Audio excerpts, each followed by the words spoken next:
Cube! Indeed. So, yeah, this is very spur of the moment because, well, a, person from another server did a, Twitch live stream getting a Molar Mac working that, actually it was a Molar Mac that I once had, and it kind of, gave me the motivation to try doing this whole streaming repair thing for myself on my own channel, because I usually make a cameo over on Dave's Vintage Apple Tech. So we're going to try this, and we'll see how it goes. Hopefully, decently okay. So, I'm going to go ahead and pop over to the cube. And yeah, this is the cube. So the problem is, I actually had one of these in there at one point. This is a 1.4 gigahertz Sonic G4 upgrade, and this actually works pretty damn well, all things considered. The CPU die actually just almost barely sits on the stock heat spreader, so you don't have to modify anything to really use one of these cards. I only have tape on this little part here so it doesn't like bridge on anything. But these cards are really cool for the cube because they just drop in. You don't need to really do anything to get these to work. They just work. And 1.4 gigahertz is about the limit for what you'd want to put in one of these with the stock VRM. So it works great. They're cool little cards. You can just drop in and use them. But that is not enough for me. I don't have the card out here to show off. Actually, I do have kind of an example. I have this PowerLogix card that I was going to put in here until Garth Beagle said, wait a minute, I have a 1.8 gigahertz card you can probably try to throw in there. So I got that from him, and, well, this is probably going to go into my Quicksilver at some point.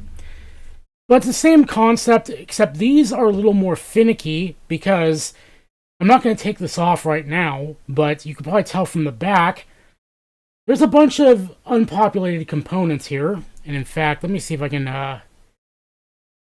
some focus going here.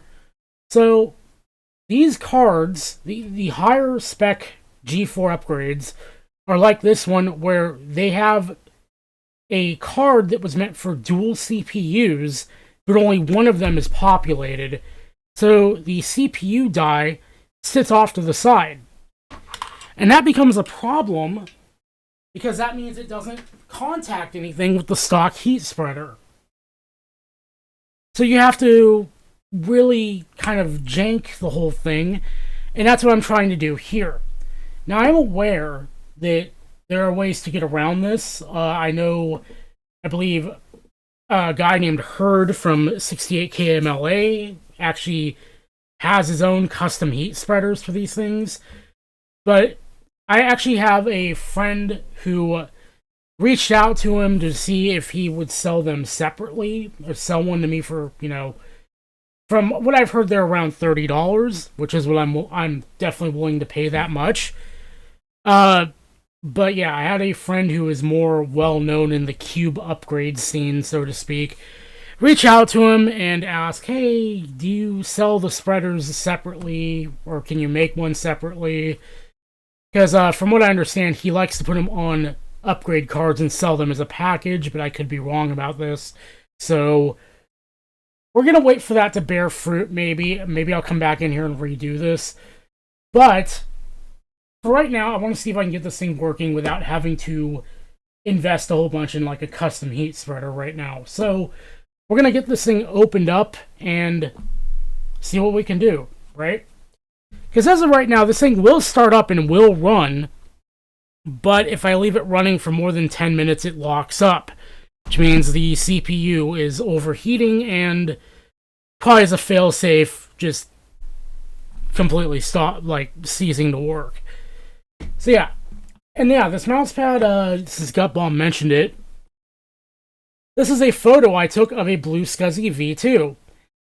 And Joe wanted to put one of these, put a like mouse pad, or I believe I can't remember what he wanted to do.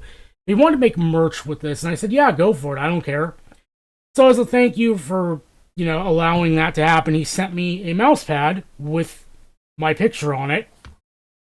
So we're gonna use that to lean the cube on it, so we don't scratch it up any more than it already is.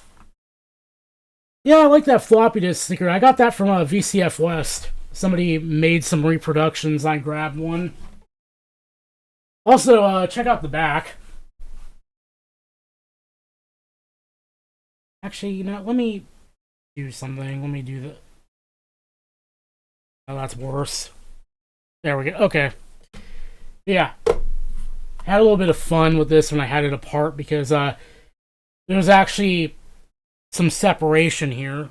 Actually, if I grab this little guy here, there's actually a little bit of gap there between the chassis and the outer acrylic. So when I had this thing apart for cleaning, I decided to, put some stickers down, have some fun with it. So let's give the cube the tour first, I guess, before we start off here. So you might be wondering what this is.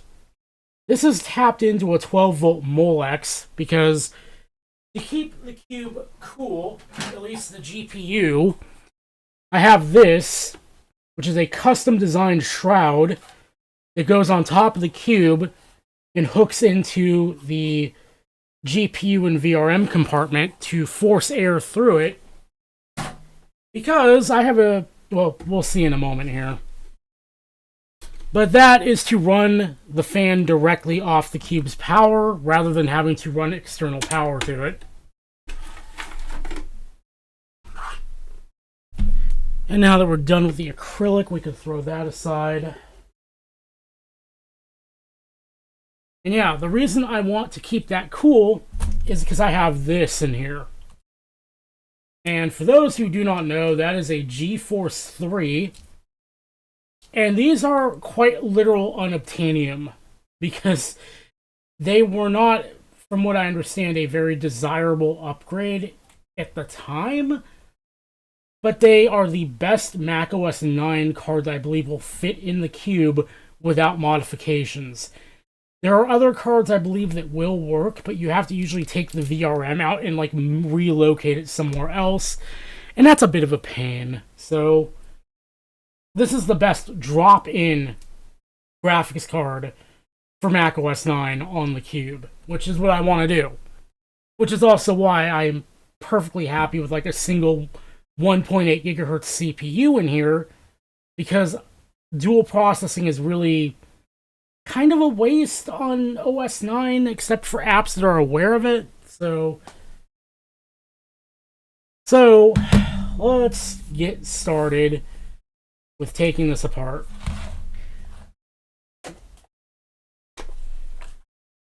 Also, we have these. I'm going to need these because the thermal paste I have in here to connect everything up is some of the messiest stuff I've ever seen in my life. It will get everywhere, and it will, stain stuff until you, wash it vigorously. It is a real fun time. So, actually, here, I'm going to put this aside because I don't need that. I have my old iFixit case here for my Manta set, and we'll put the screws over there. What I want to do first is get the graphics card out. Actually, we'll take the top off first.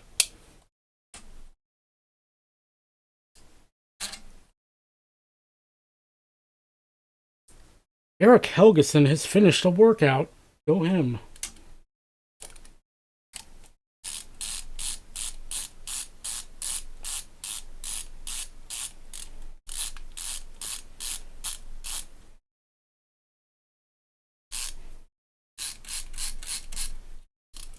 You know, like my buddy did for the Molar Mac stream, I should get like some background music for my stream. Have it playing in the background so it's not like dead air whenever I'm like not actually doing something.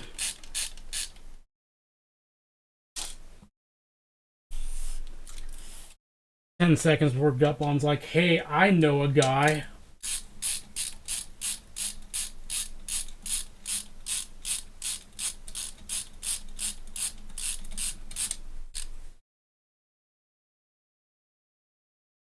Actually, I should put this on Do Not Disturb.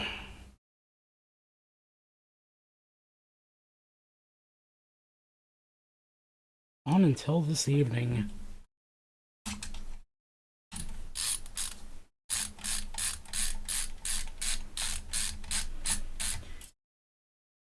And if you see me carelessly throwing screws aside, don't worry. I have been in this thing so many times at this point. I could throw all the screws into a bag and I'd probably be able to tell you where they all go. Come on. There you go.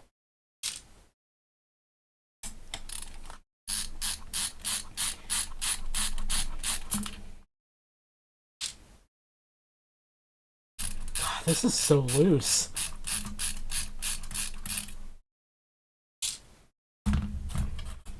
Let me just link that out.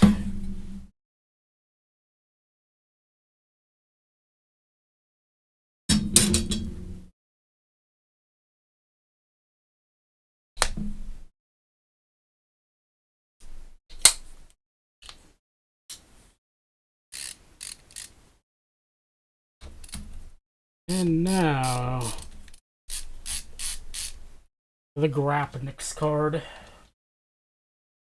I also need to maybe undo a modification I made to this because actually I'll talk about that when we get to it, which won't be long.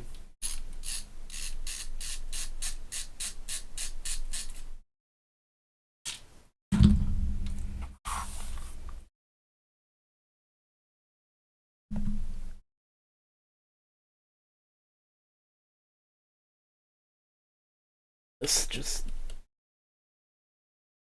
slowly comes out.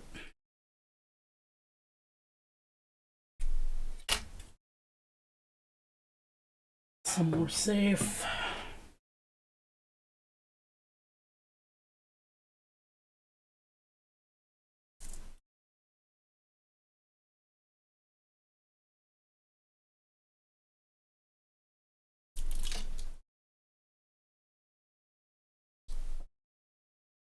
That graphics card.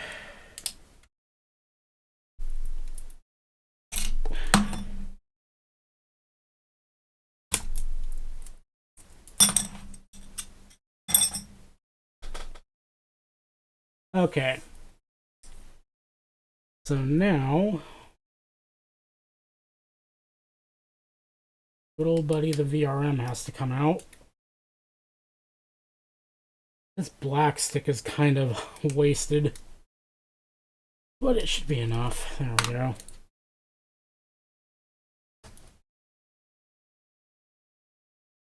And then the bass fan connector at the back. So, one of the fun things, actually, let me get some autofocus going here. Maybe? Okay. This is actually the bass fan connector, even on the stock VRM. I thought it was actually this connector over here, which I think is... From what I understand, there was supposed to be a speaker in the Cube at some point. But that was probably a last-minute omission because of Steve Jobs. Yeah, I've got the Stratos Technology Cube VRM. And one of the things I had to do was there's actually a thermistor right over here that controls the fans. And I kind of crudely bridged it at the back here to try and bypass the thermistor. Because here's the problem. Now that I've got this thing open, I can really explain this. As you can see here, this is the GPU compartment right here. It's the base fan back here is pretty much walled off from this part of the cube. So it's kind of dumb that they put a thermistor on this VRM to control the fans, because the thermistor is very isolated from the core of the cube, which is the part that needs to be cooled. So the fans never spin up properly because, as far as the thermistor is concerned, everything is cool on this side, because the thing that's producing heat isn't getting to it. It's just going right out the top of the cube. So a thermistor on this is a really dumb idea, and I'm not sure why they did it. I don't get it. But also, I tried bypassing the thermistor, and now, while it does work, the fan does spin full speed, I'm getting a lot of coil whine on this, and it doesn't sound like good coil whine, like the kind that would be in normal operation. So I might undo this mod and just run the base fan off straight 12 volts from the Molex. Well, stock isn't the VRM the thing. So yeah, well, it kind of is, it kind of isn't. The VRM, the stock VRM could run at a high temperature. I think it's kind of meant to, from what I understand. But bad thermals aren't going to save it, or are going to cause it to fail, I don't think, from what I read. But on top of that, it doesn't matter because the base fan can't blow into it. The fan that's being controlled by that thermistor can't blow into the VRM. So that's kind of why it's dumb to me. If there were a fan in this part of the cube that were controlled by that thermistor, it would make more sense. Like, like, case in point, because this thing goes like right here and keeps this compartment cool, this fan would be a good candidate to run on a thermistor placed right here. Because as this part heats up, it would trigger this fan. But unfortunately, that is not the case. I mean, I could do that, but I need to run the base fan because I need to keep the CPU cool as well. So, yeah. If you're just gonna run the base fan off of that VRM, it's a really flawed design. But if you have a fan for this compartment, it's smart. It's really weird. So we're gonna remove the RAM. I said we're gonna remove the RAM. Tabs are in really bad spots.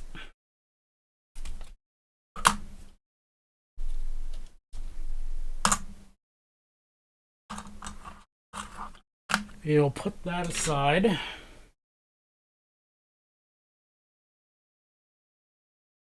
And then, no longer need that.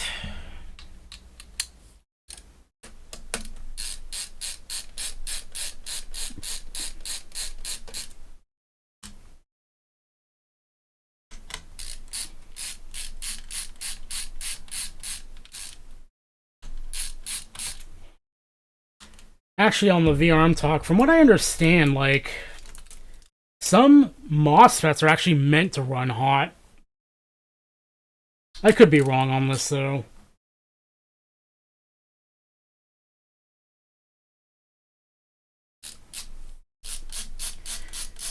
Anyway, a trick I like to do for things that are non-essential, like these screws, I like to just put them back where they came from. Because then I remember where they go. It's less to remember being thrown over there. So, you're playing along at home here. There are 4 screws that need to come out. These 2 are the same size, so don't worry about mixing those up.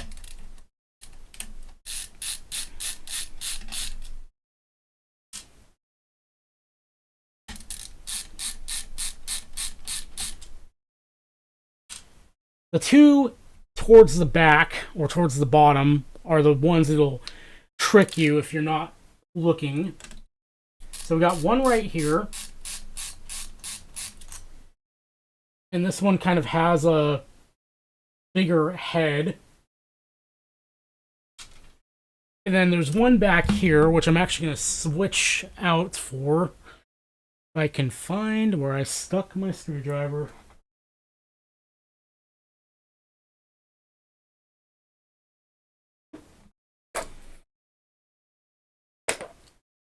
So why I said I had an old Manta kit thing is because I 3D printed another one here. It is a lot more secure.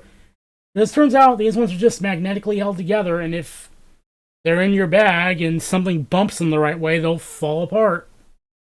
Ask me how I know this. So, I'm gonna need a... Hopefully, yeah, that's that one.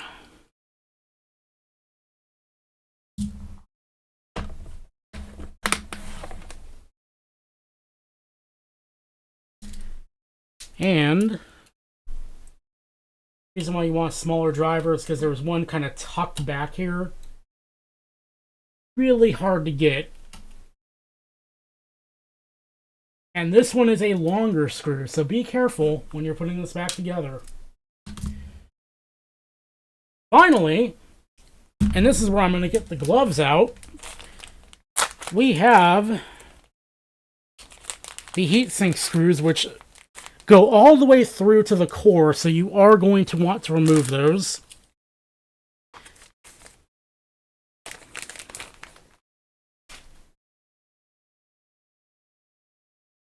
And we'll see how long these last before I get tired of them. Because that is a very real possibility here.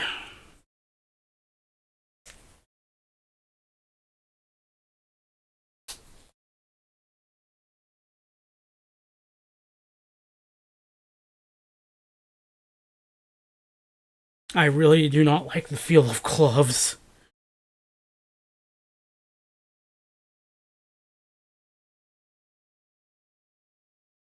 But also spending 20 minutes in the sink washing my hands also does not feel like a good idea.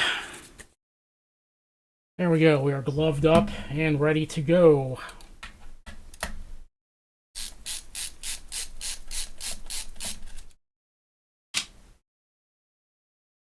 Yep, there we go. We're already kind of getting the shmoo on us. And as you can see, it just loves to just go everywhere. In fact, that is why my LTT screwdriver has a nice patina to it already, though I haven't even had it that long.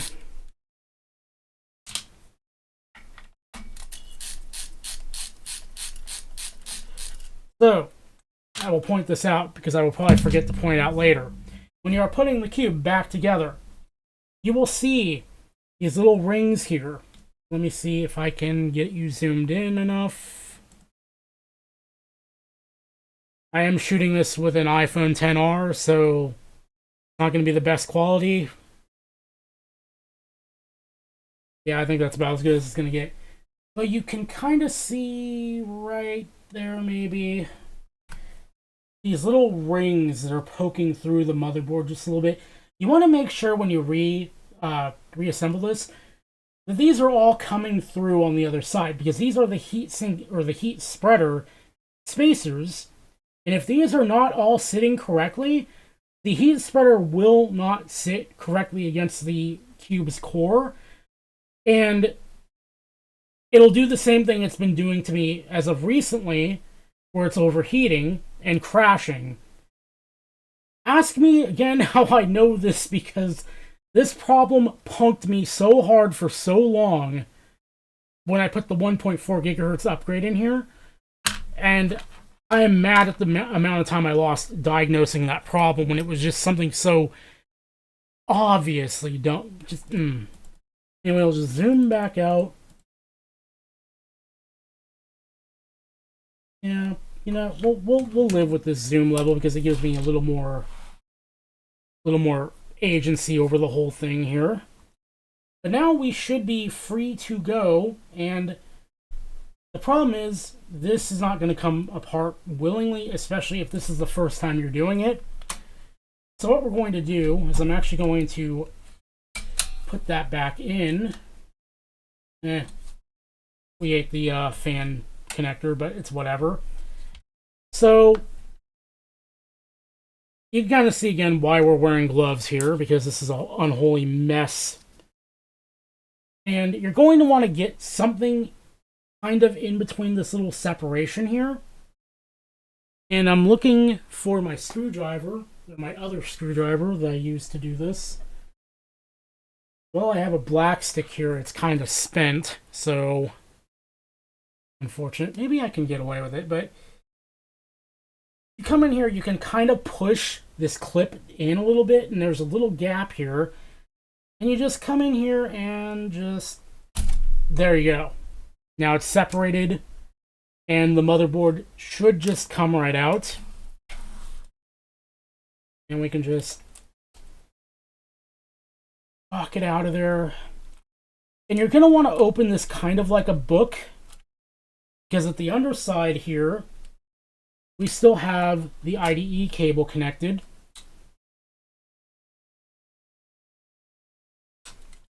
So let's go ahead and undo that. There we go. That's our motherboard. And I am a little worried. A little worried at how easy that came apart, but yeah, there's the core of the cube right there. So we could put this aside. Pretty much done with that part. Get this out of here because I don't want to tarnish my poor mouse pad. And yeah, here we are. Just gently rock this out of here.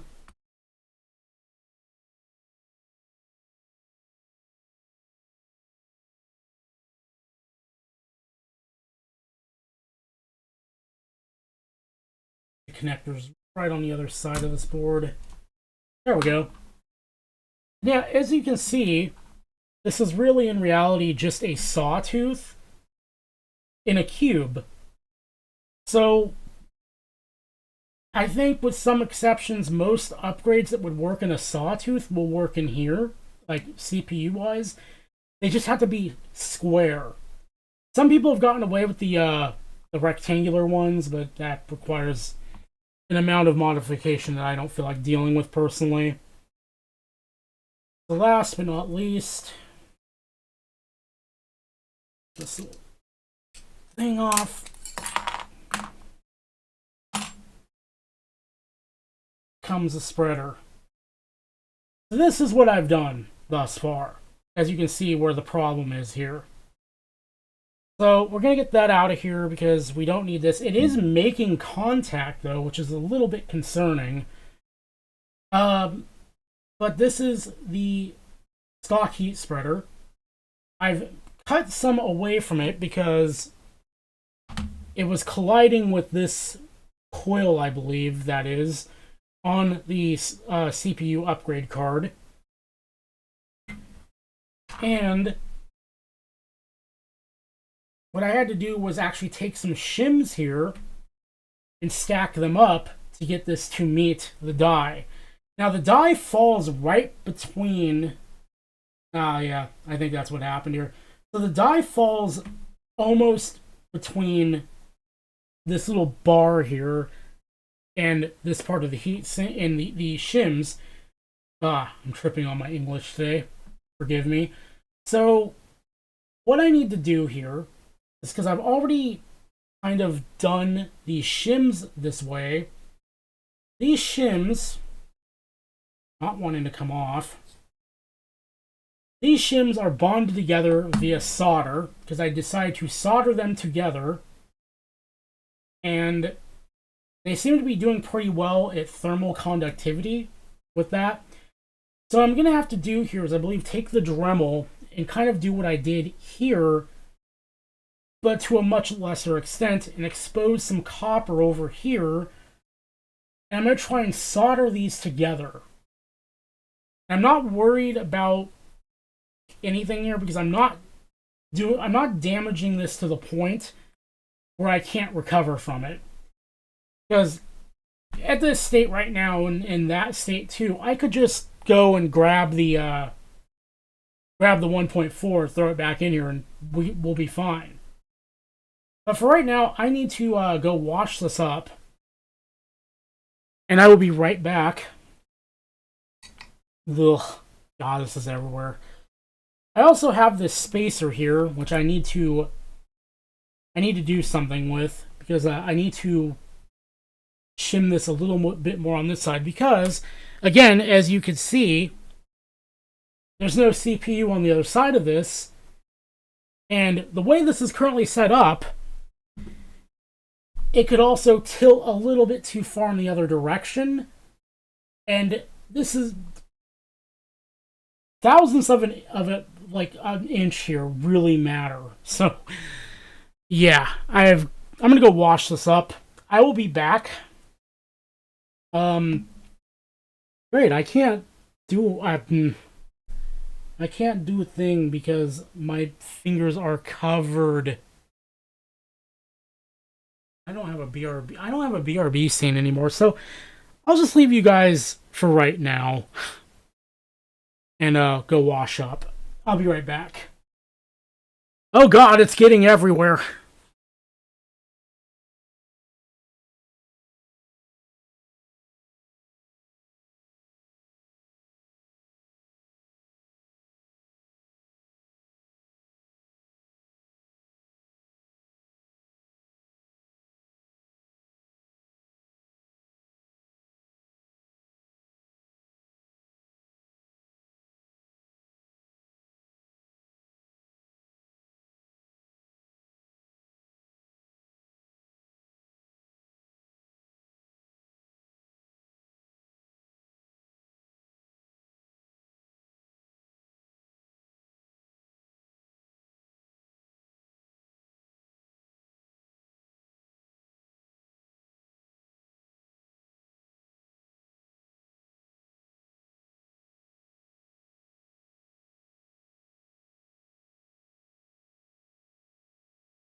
Okay.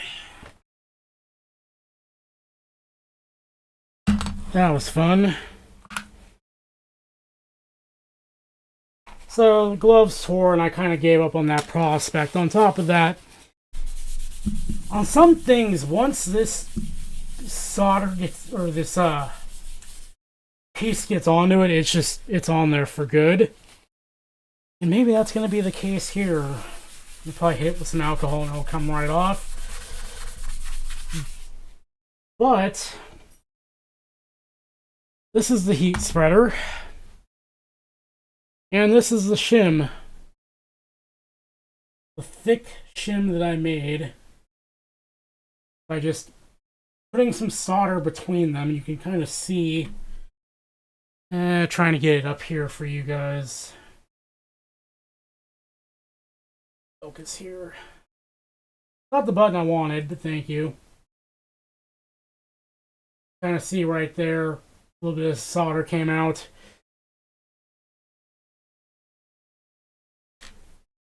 That's how I made this thick shim, and theoretically, this should have worked.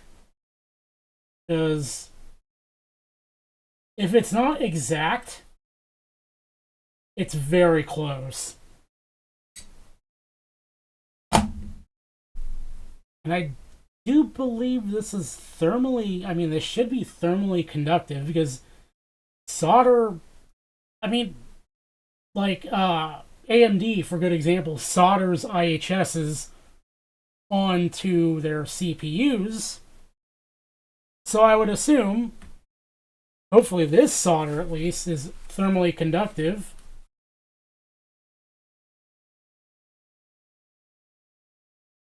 So yeah, where we're at currently. And as you can see, I kind of tried to get down to copper here. And I kind of almost got there, but I thought lapping this may have helped. Turns out it did not. So, kind of got to go take the Dremel to this. And, yeah, just Dremel it down just enough to get to copper. Then what I'm going to probably do is throw this in the oven to preheat the whole heat sink or the whole heat spreader up. Because I can tell you right now, if I try to hot air this, it's going to be a painful exercise because this is going to absorb so much heat. So I'm going to preheat this in the oven. At that point, this should be hot enough to just take out to the garage, and there should be enough thermal mass still here, or it should be heated enough at least, that I can stick the shim on and solder it on.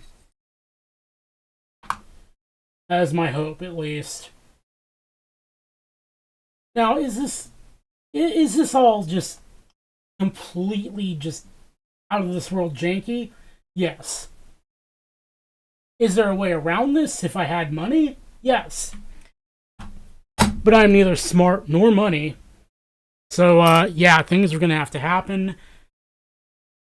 I'm going to make a very janky, little thing here. Fortunately, I do not have artwork made for this.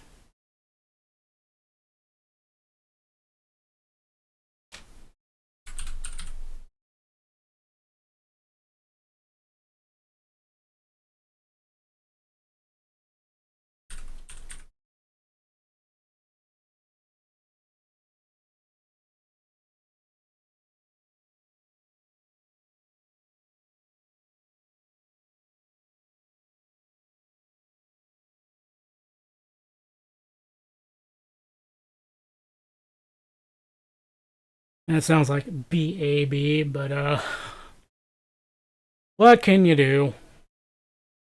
Alright. I will be back once I'm finished dremeling and I have this preheating. Until then, hopefully this won't be long.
Okay, I am back. I'm not actually gonna do the thing just yet because,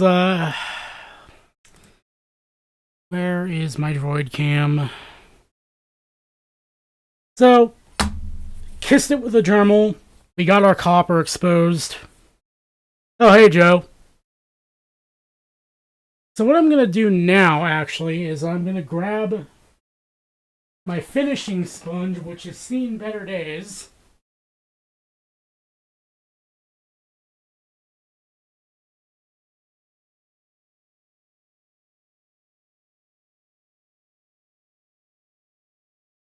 Grab some alcohol.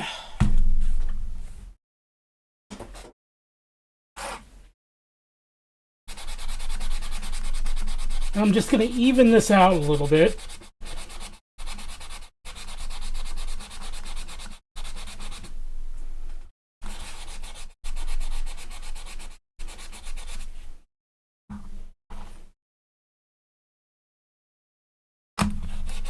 Hey, Trina.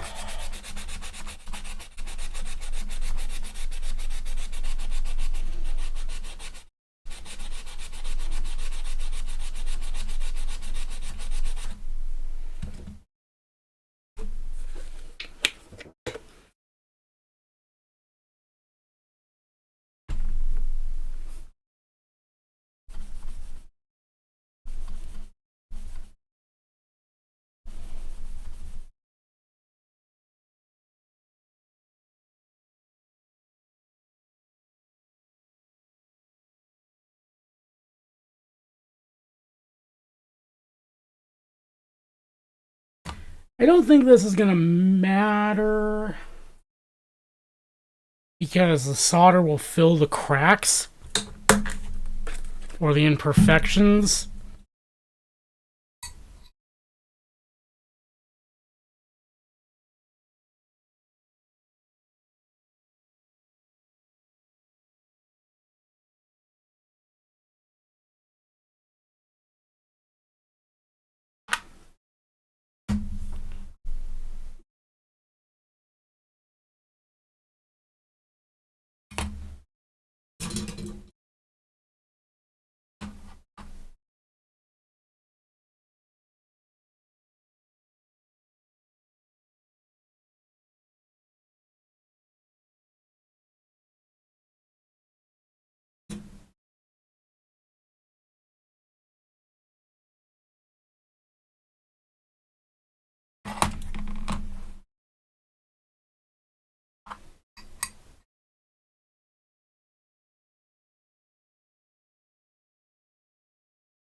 Okay.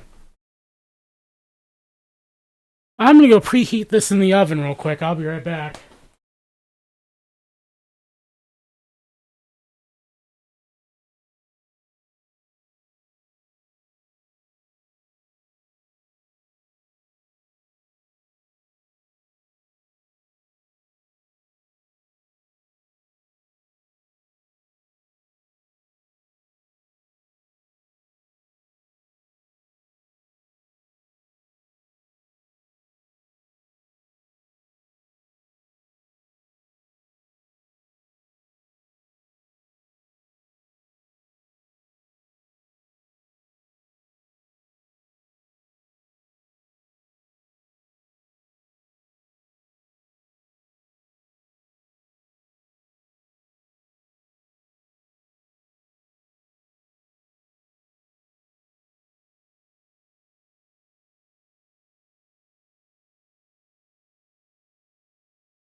Okay.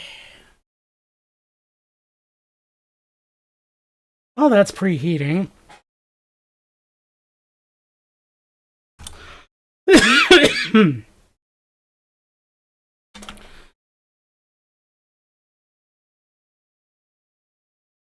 So, real talk, actually, if there was a super glue I would trust to actually hold that whole thing together, it's this stuff. Obligatory, not sponsored, but I tried this stuff the other day, and holy crap, they don't use the weld name lightly.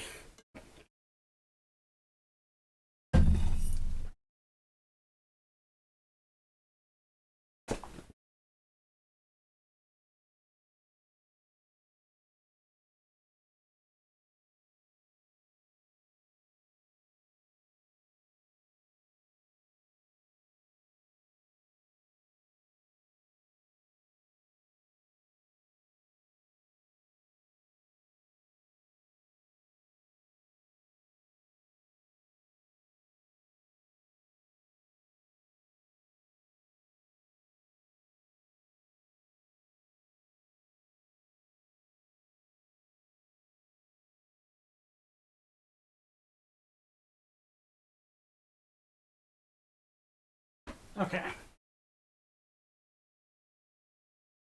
Well, let's work on this part of the cube. Because I want to give this every little bit of chance it could possibly get.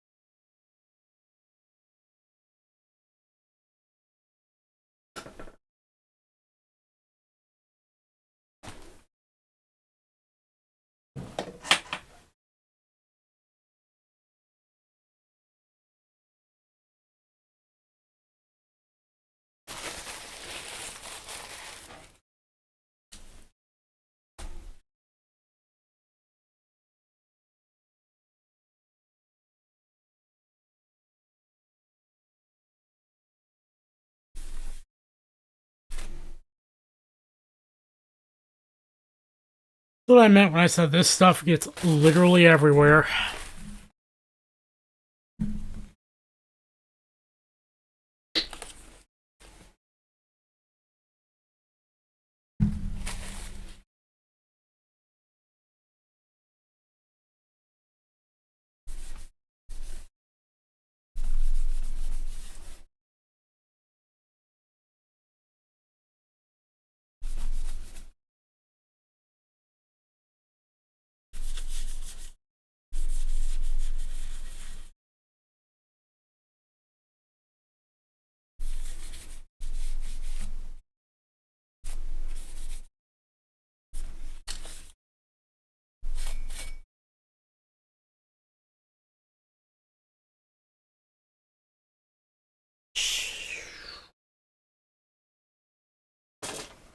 Now the splash zone.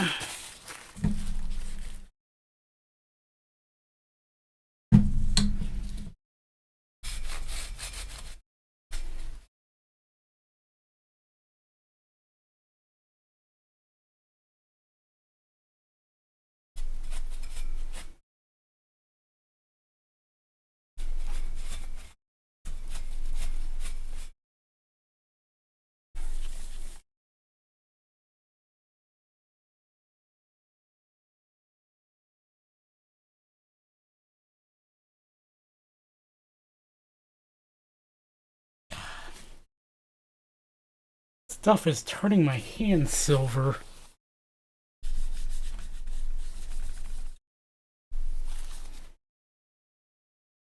Okay.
really need a cordless sander.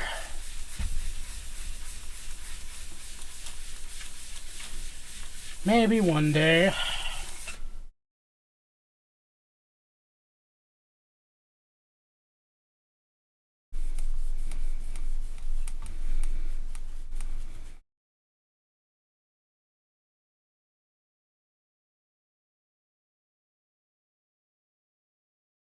Now, I'm not necessarily trying to expose copper here.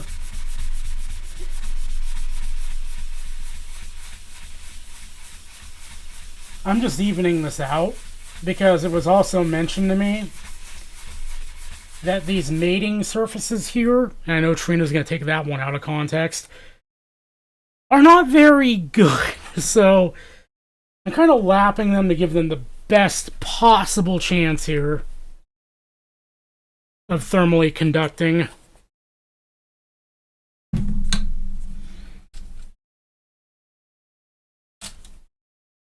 Also, like, if some of y'all want to... Obviously, I can't do anything like StreamYard, because, I am not money. I'm down to hop in one of the Discord voice channels if y'all want to join the stream, so to speak. Just be commentators.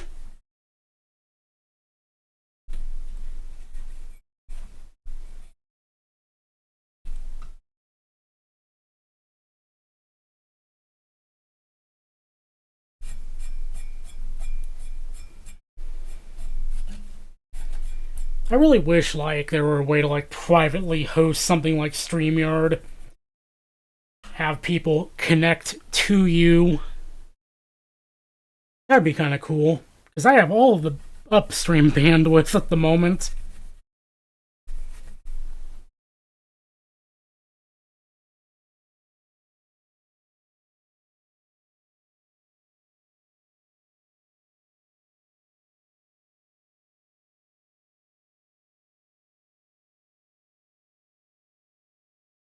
Please do educate me on those solutions, because I would love to set something like that up for my own channel, but of course not like... I can't afford to pay StreamYard prices. I'm sure Talk Studio isn't free either.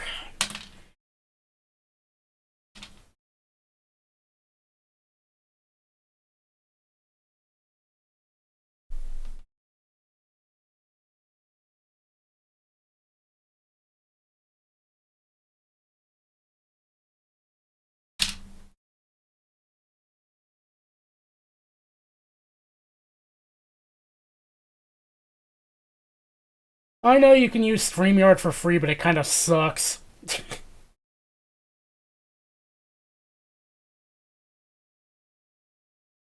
I don't like the compromises.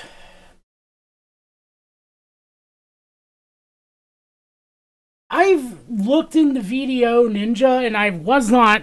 It looked more complicated than it was worth to try getting set up. Because I was trying to do, like, a similar kind of stream for my birthday a few years ago. And we ended up just streaming a Discord call because of, like... That's how it was.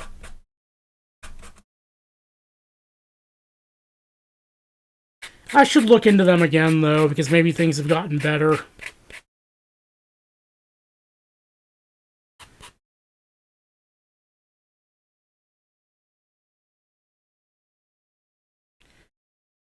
Okay. Also, what... Hang on a minute. There is a problem here. There you go. Like, Joe, why are you not posting links? Oh yeah, you're not moderator. Oopsie.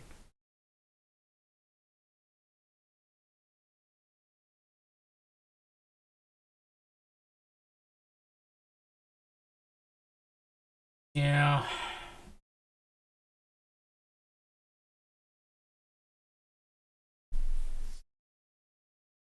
Like, that's kind of why I decided to just, for that stream at least, I went for, whatchamacallit, I just did a Discord call and like chroma keyed out as much as I could.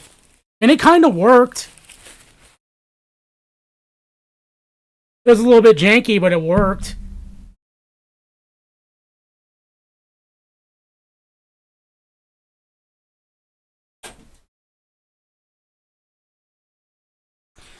Well, let's look at things while we're here because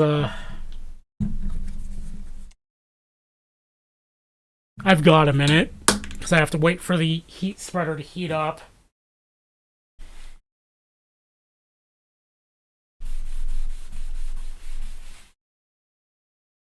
I know consumer ovens do not reach the temperatures I'm going to need to make this work. It's not I shouldn't say it so harshly, but I can't figure out another way. The point that's not the point. The point is to get it like to the point where my hot air station doesn't have to work as hard to get it up to temperature.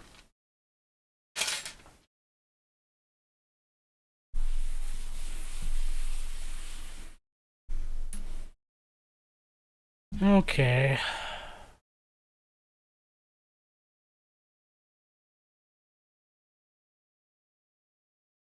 Yeah, my oven actually doesn't have self-clean, but I've heard that that can cause fires. So even if it did, I wouldn't touch it.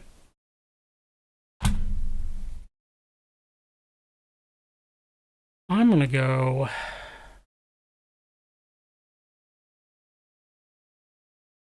Just gonna go to blank, I guess.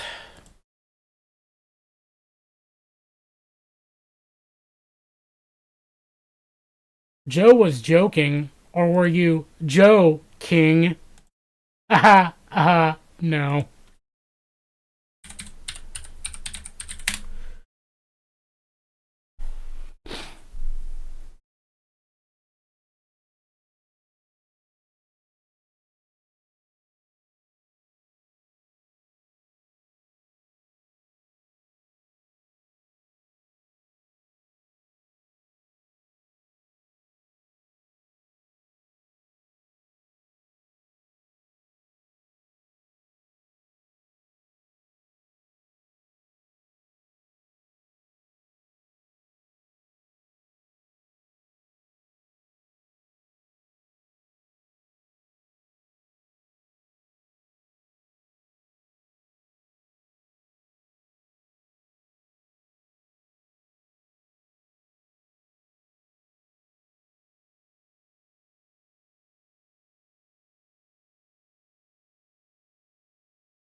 Yeah, one day I'll have to have a stream where it's just me diddling around with Video Ninja, see if I can get it to like get a workflow nailed down.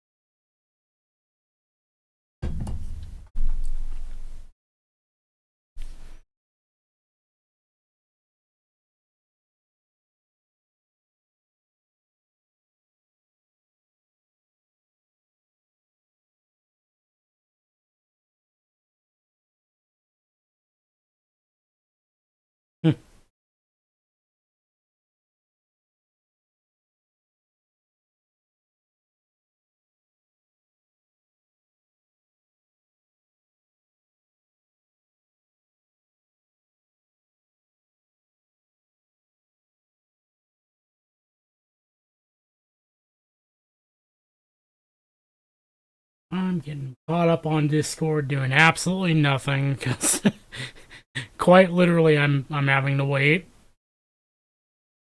Can I go play a video game? Maybe.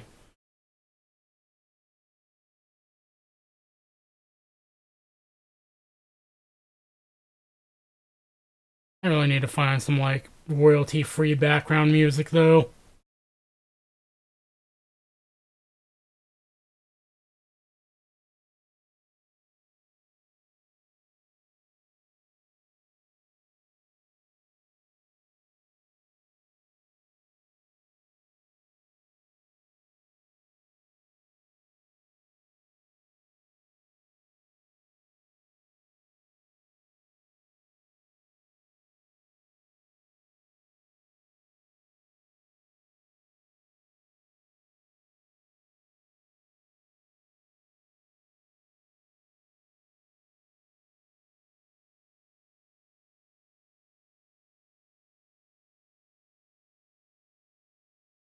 In fact...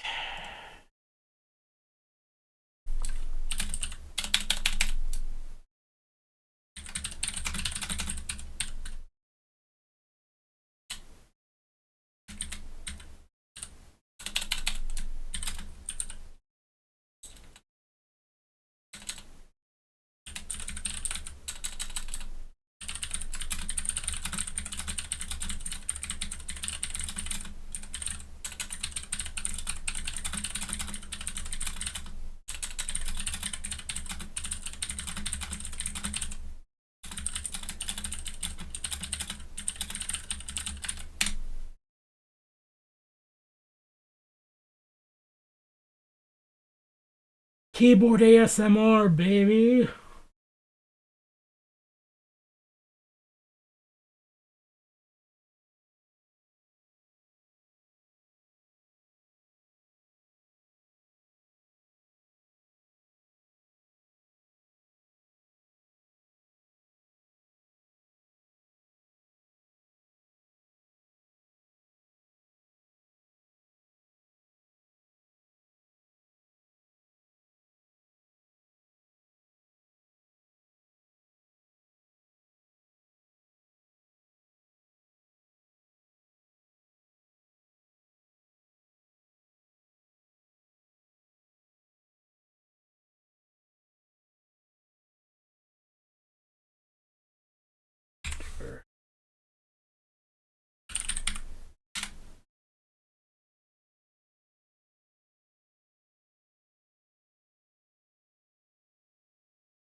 Let's look through my library, because I have a lot of video game music.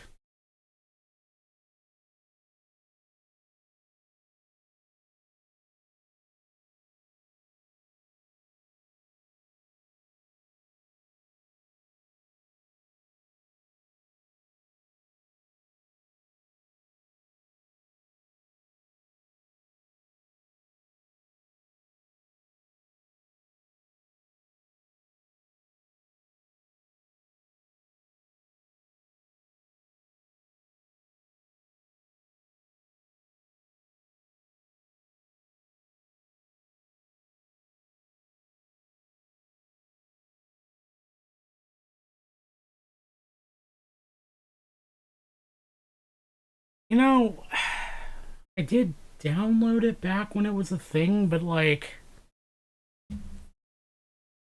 I have something that won't get copyright struck. I'm just gonna put on for right now.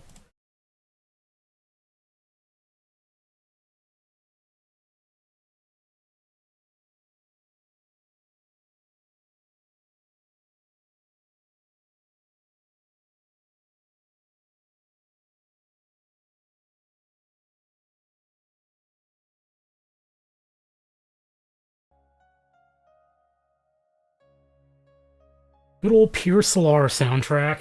So I actually heard that whatchamacallit, um Game Freak actually put up some of the old Pokemon music and said you can use this for whatever you want. I need to look into that because I did download that when it was available. I don't know if that's still valid though. That's also flirting a little bit too close with Nintendo.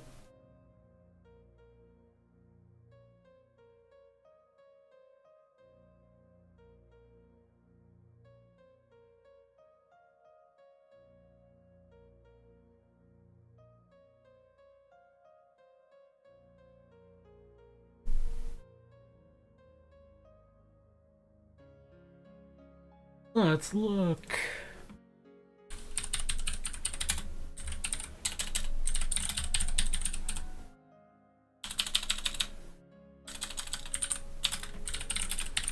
Why is this still in my results? This was from forever ago.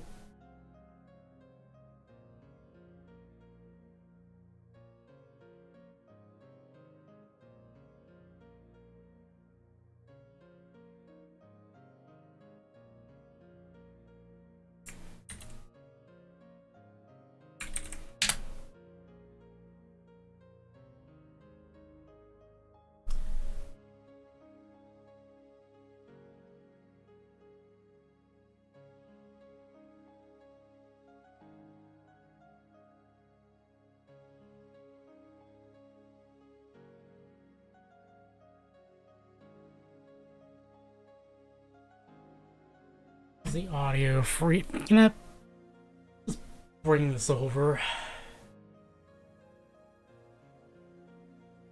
Hmm.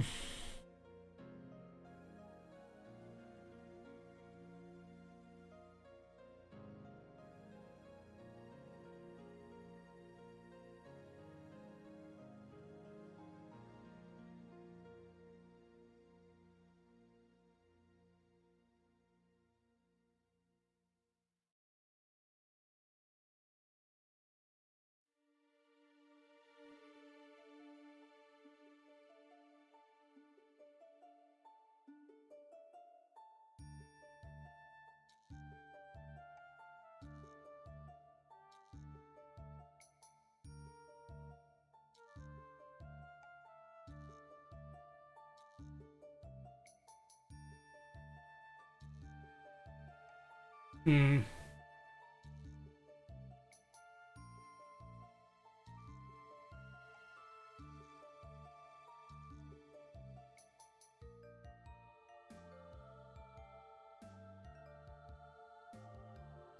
I think I count as non-commercial because I don't make money off this.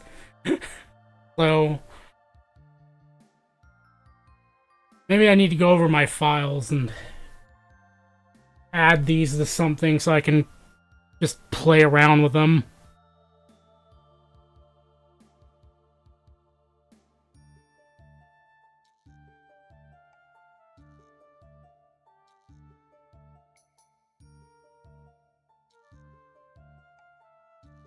Okay, well, I think I am going to attempt the thing.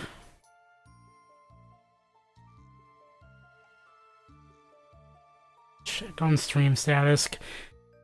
Watches this completely obscure game somehow gets me copyright stricken, whatever however you want to say it. As far as I know, give it a little more time. I'm curious. Are they defunct?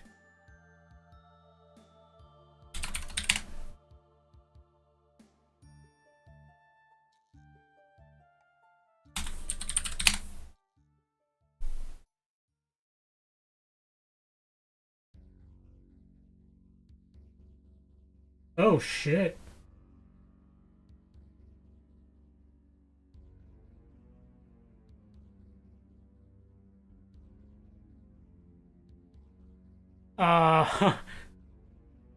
Watermelon Games is defunct. Wowee.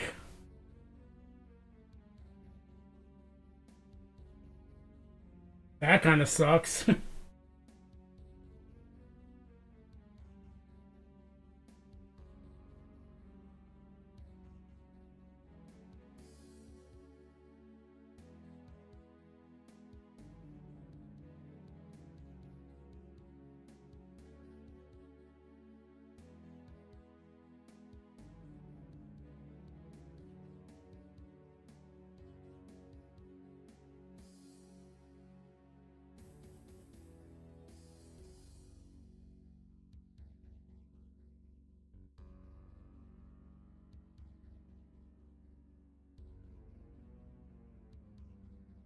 They sold off the Pure Solar IP. I wonder who ended up with it. As flawed as the game was, I really would love to see something done with it.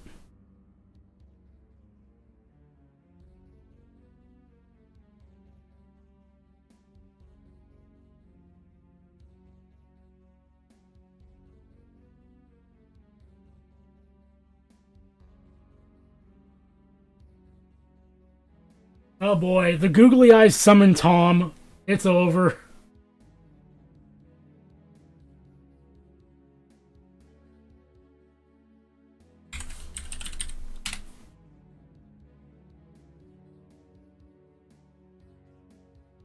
Okay, I promise since I'm done following this rabbit hole, I'm gonna go do the thing. Yes, Joe has sent the looky eyes. He knows what time it is.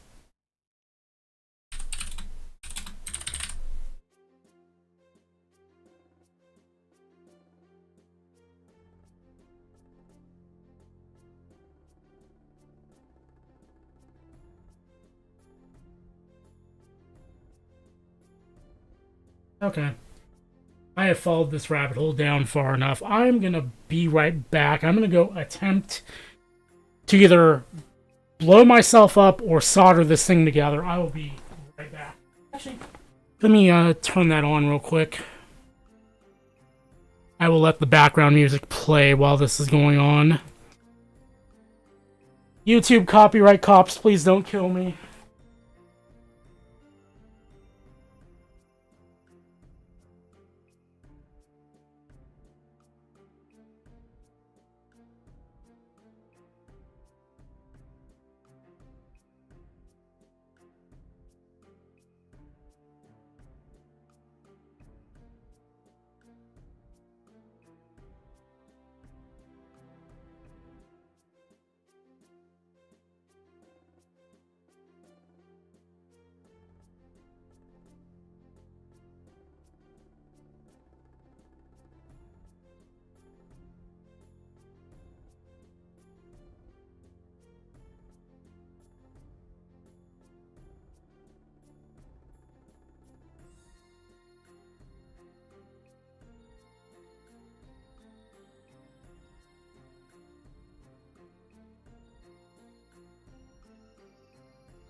Boy. Okay. So, as expected, my hot air station is not hot enough to get everything heated.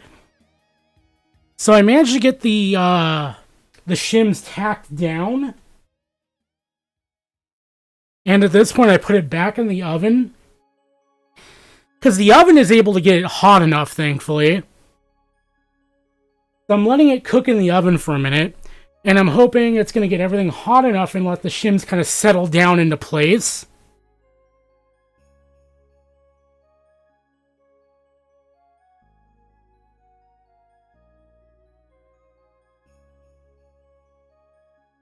So here's hoping.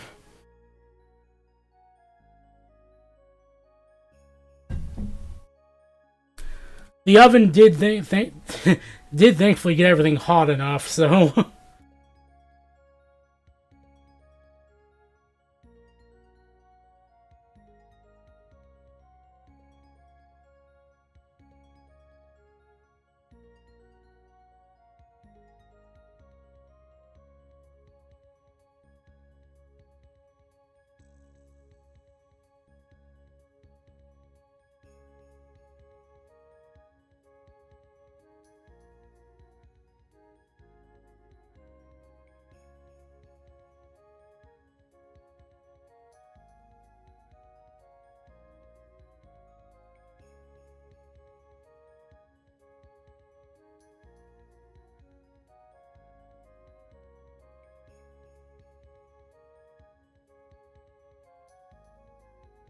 Blarg.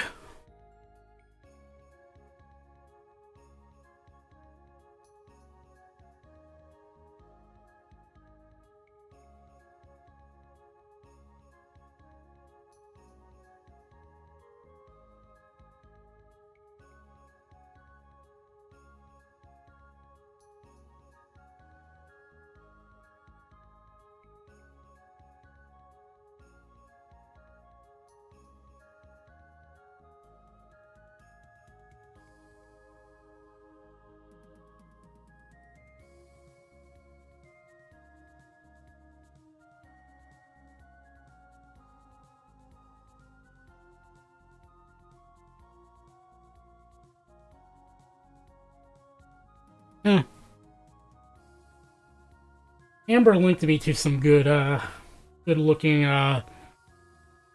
stuff. Wait, are they on YouTube Music? Yes, they are.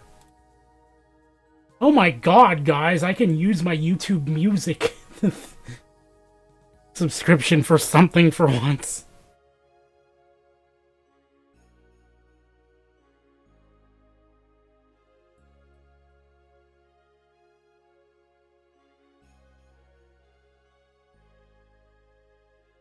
I'll have to listen to this and, like, maybe put together a playlist later off stream. Because usually my go-to is, like, what we're listening to now is, like... Because, again, I didn't think Watermelon Games would give a crap enough to go after anybody using the music for, like, a stream background. But if the IP has been sold, who knows what... whoever owns it, what they will do. It's kind of like the same thing that, like, V Westlife was talking about with his, the music library he bought on disc, and it was acquired by another company.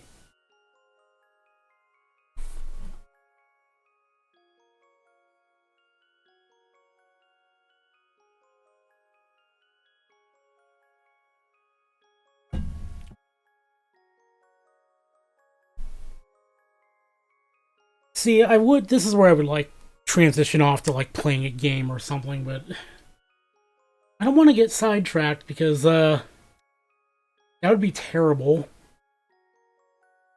A few hours later. Why does it smell bad in here? Oh no, I left the oven on.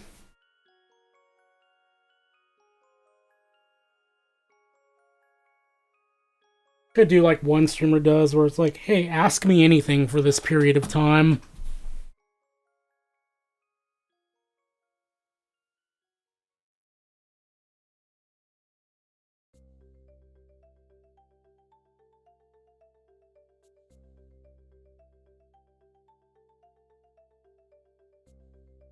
Oh my god.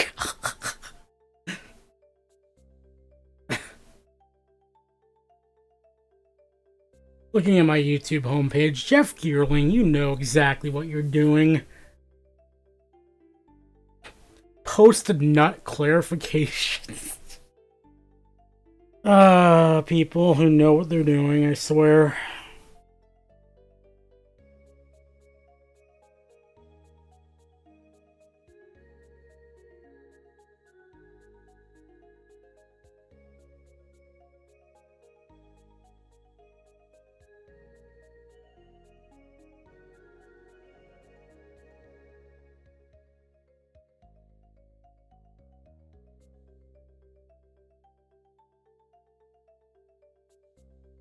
I'm gonna go pop a look at the heatsink.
Hey, you know what might make everything work? If I turn the damn oven on. The oven has been off this entire time. I never claimed to be smart.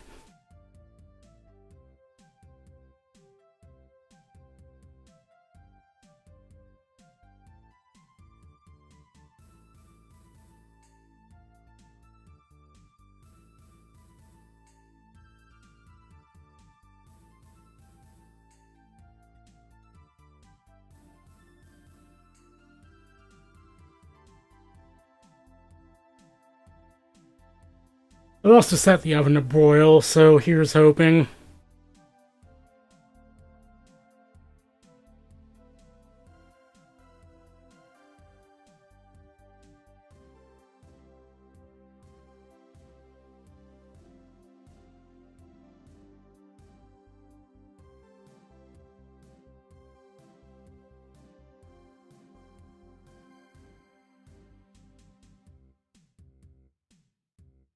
Oh.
not really burb anymore, I guess. Well, kind of.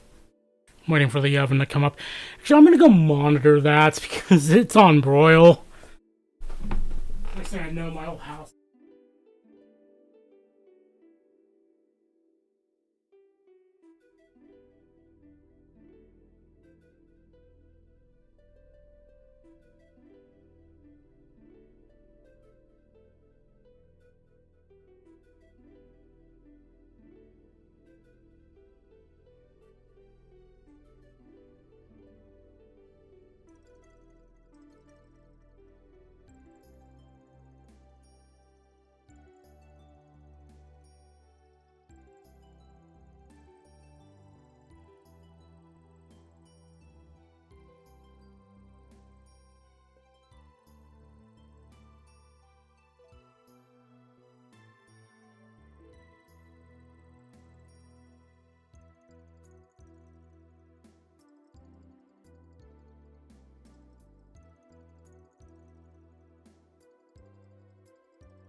Okay. Waiting for it to cool down now, but I think it worked.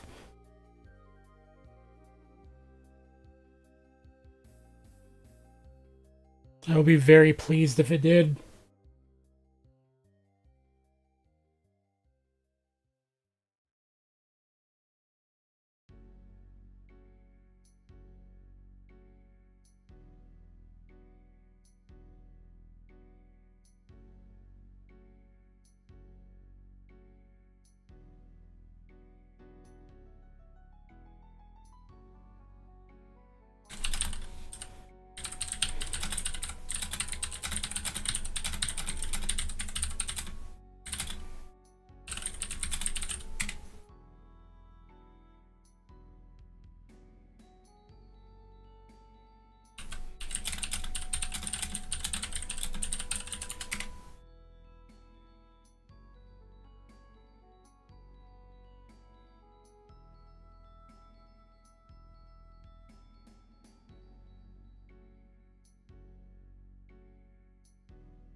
Oh, hey, it's a sloop.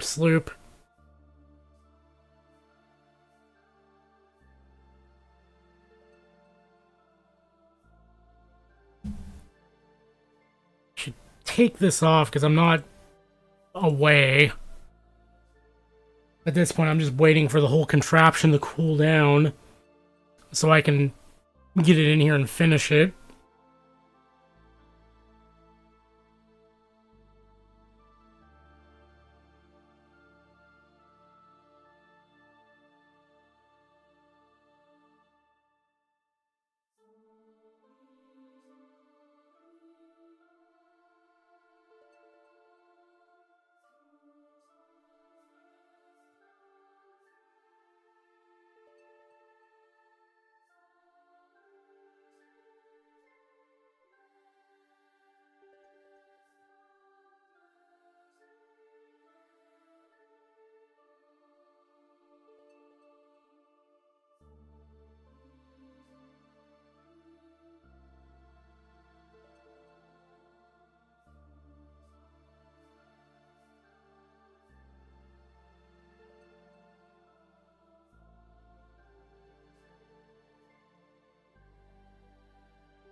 Okay.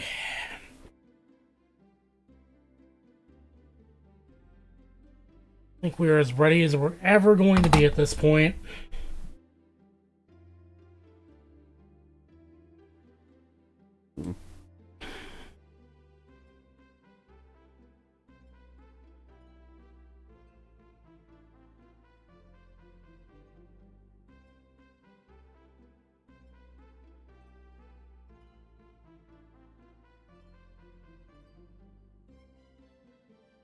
Yeah, it's on there.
I am also gonna lap up this side too.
I really need to stabilize my desk.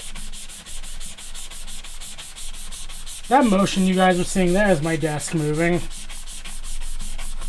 My camera is mounted on like a closet rail.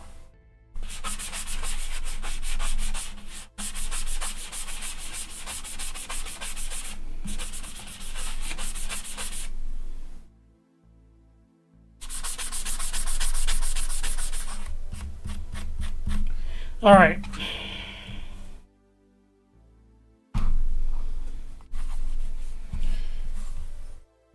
If this does not work, I will be impressed.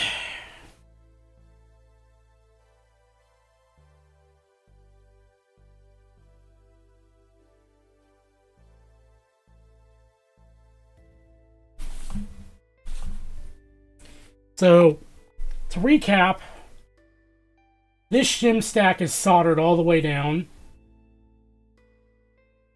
Not a bit of thermal paste to be found here.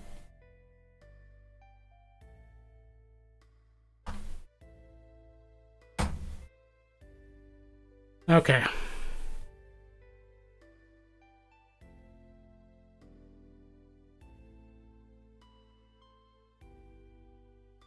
I left the upgrade out in the garage. I'll be right back.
Let's get this bread.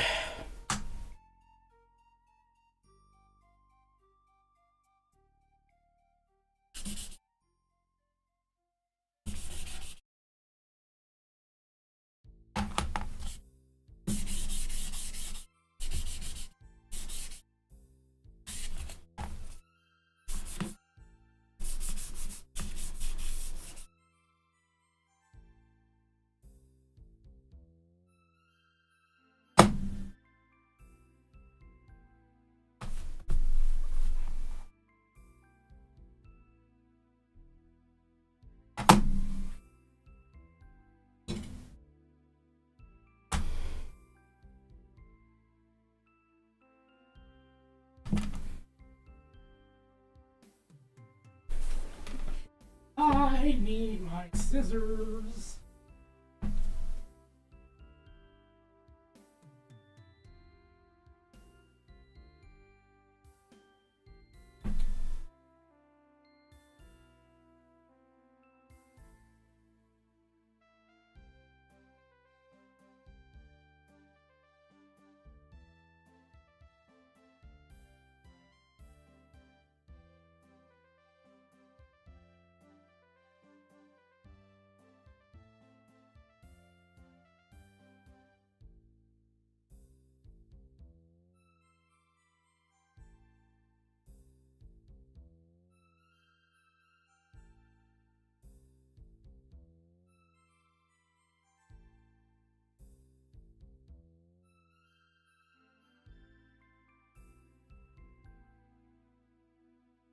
Okay.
Damn, that is right on the money.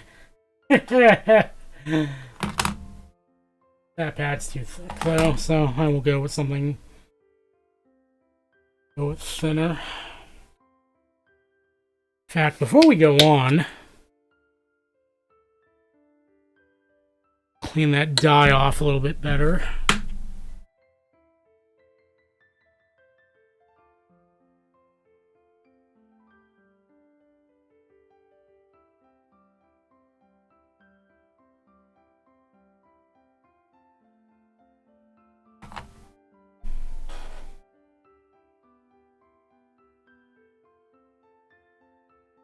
These pads are not name brand,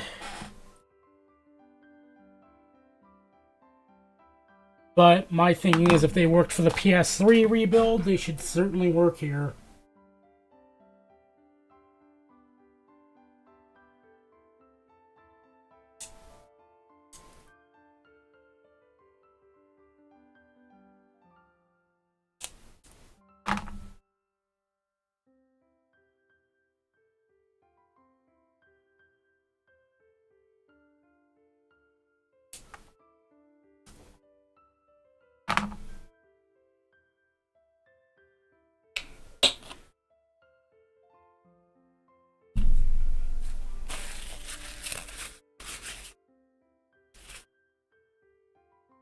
Gee, I need to go wash my hands because I've got thermal paste all over them. And that's transferring onto the thermal pad, which is probably not going to do too great for it.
We're really going to play the boss theme as we're in the final moments here.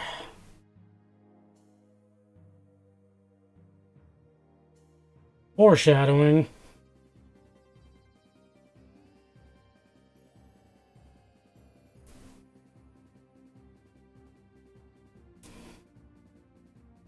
Come on.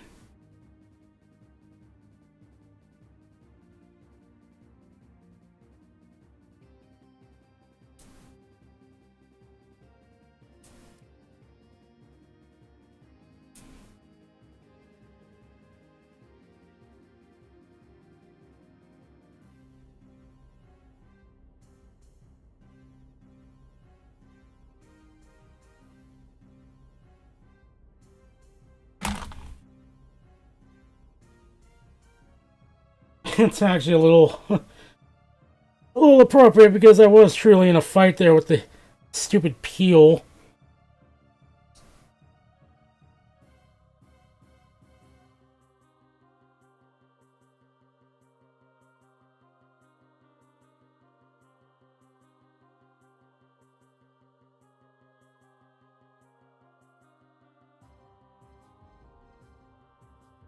Alright, that's for sure on there.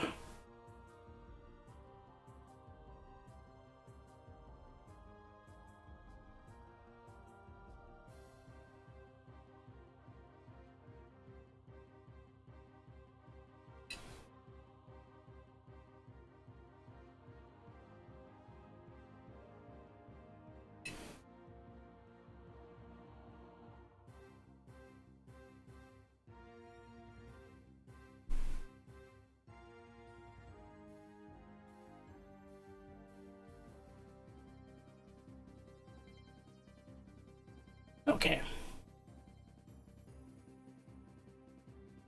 think we're in the money just about here.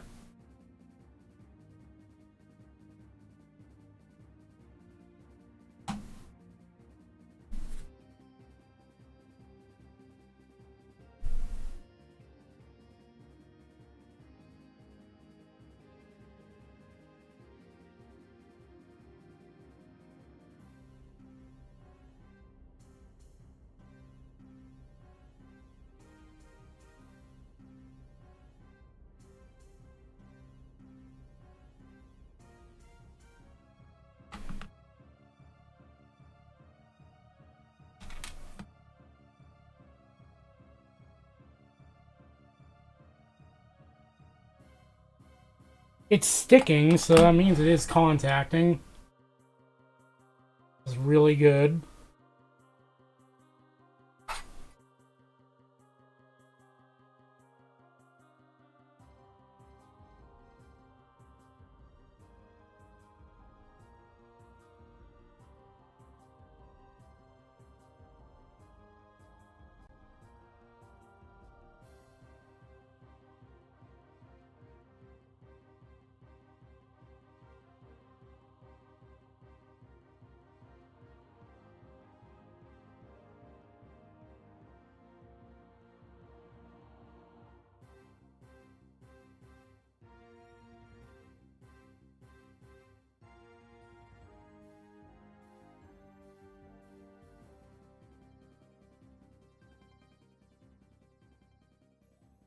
That sandwich looks pretty good.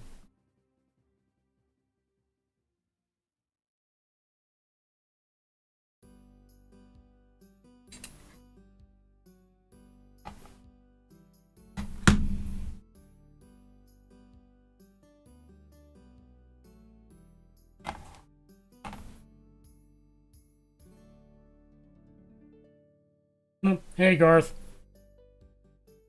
I am attempting to make thing work.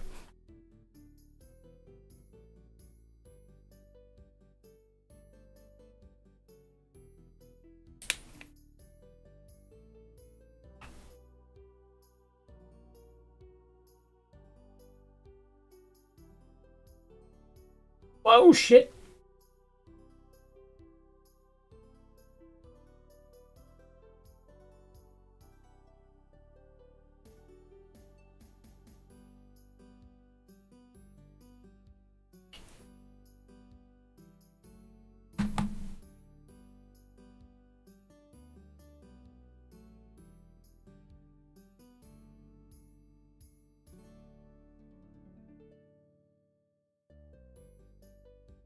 I'll just say that this ball of Super Weld was very happy to see me.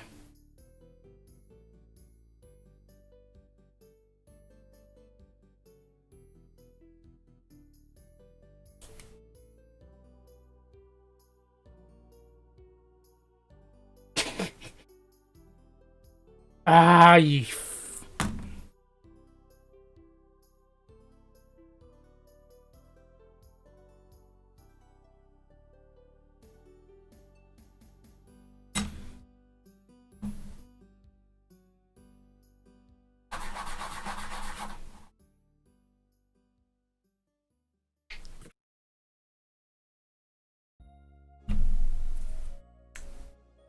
Yeah, I got Super Weld all over my fingers.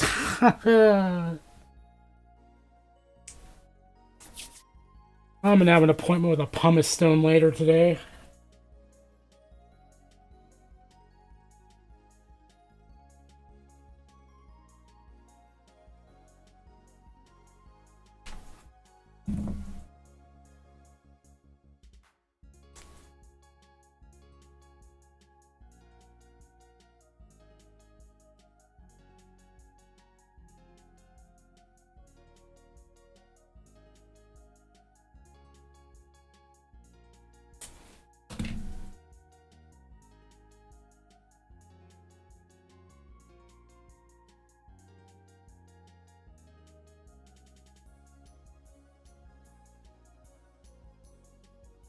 Not...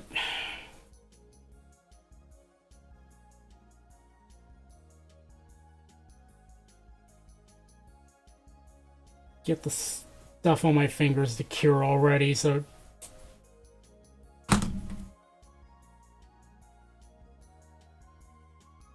Are we happy now? Yeah, okay.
think I'm going to attempt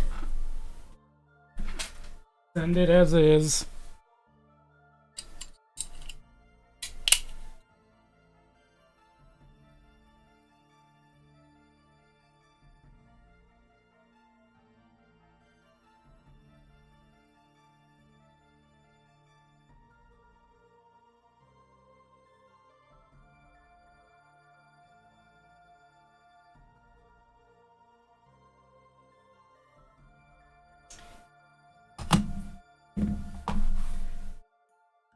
And now we hope and pray that we're done here.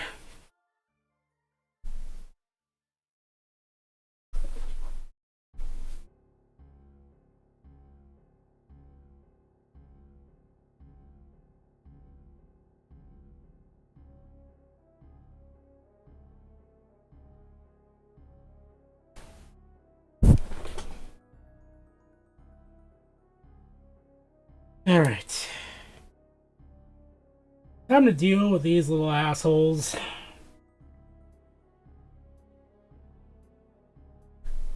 Garth, I'm not aware of there being any that would tap into this. Maybe there's a CPU utility that newer tech has that might be able to, but I'm not aware of it.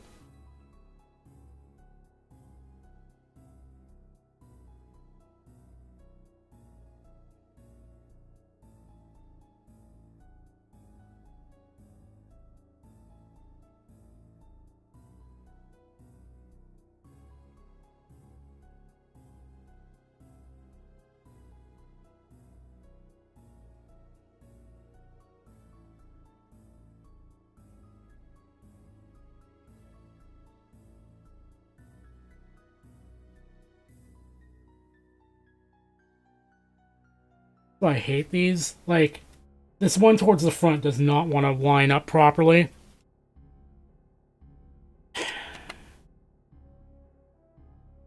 You kind of just gotta grab a tool and just kind of like give it a little bit of a push the right direction.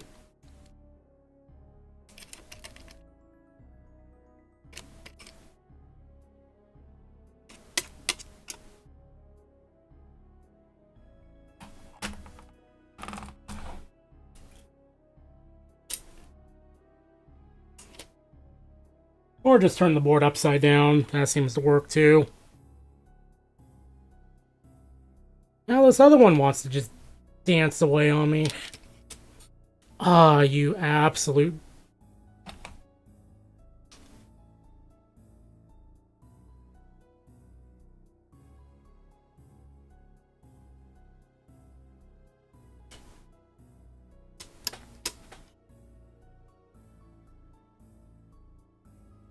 There we go.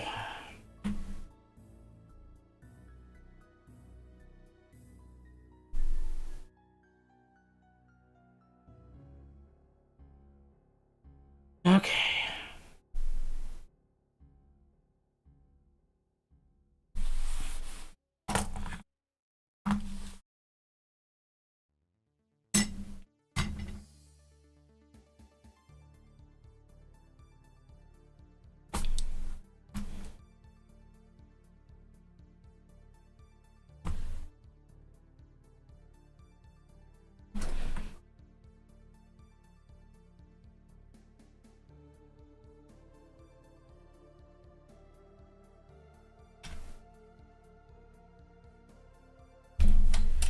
I swear if this does not work, the disappointment will be immense.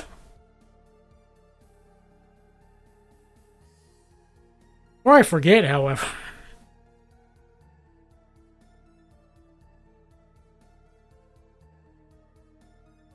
The messiest thermal paste alive.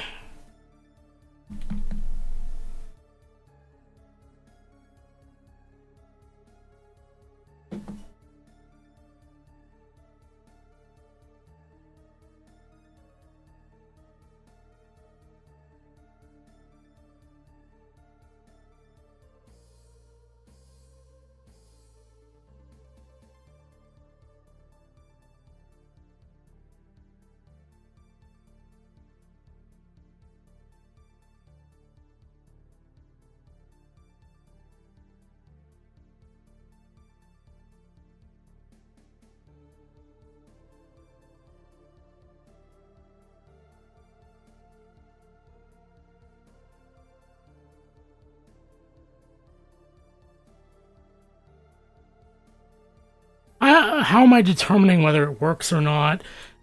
So yeah, stability pretty much. Because I could only use the computer for like 10 minutes at a time before it just locks up.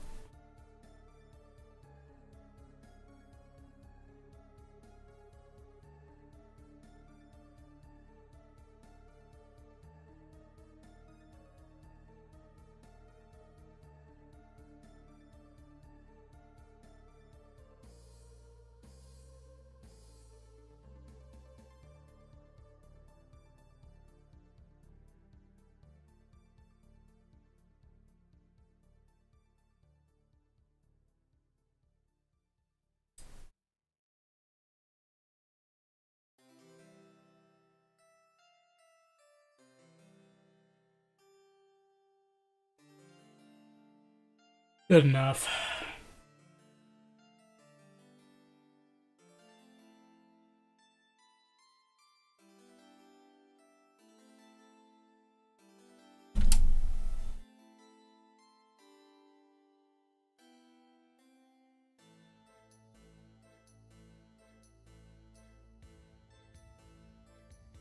Hey kids, don't be like me. Get to plug the IDE cable in.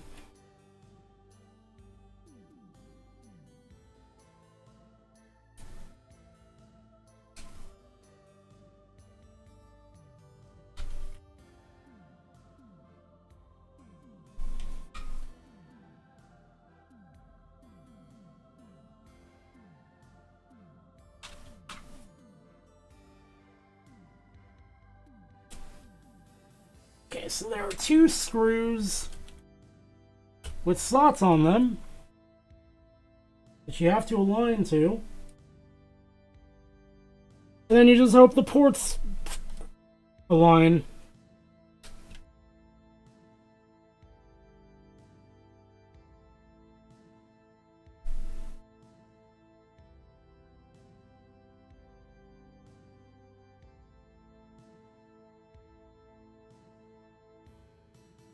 And this is honestly the most irritating part of this, because they don't want to... The ports do not want to go in.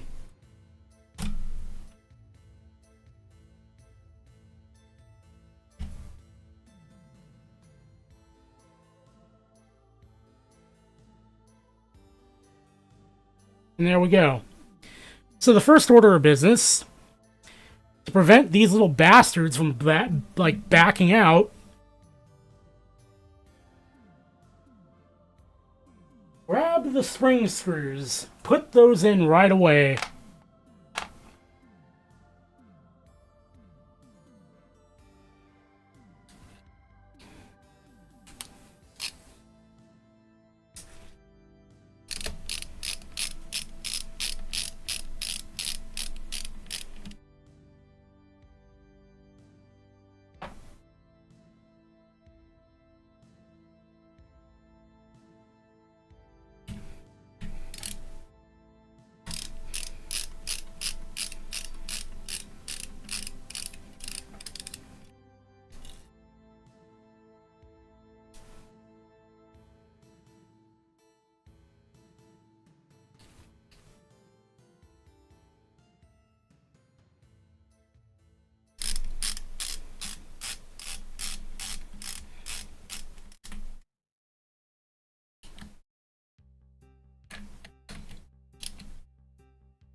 Okay.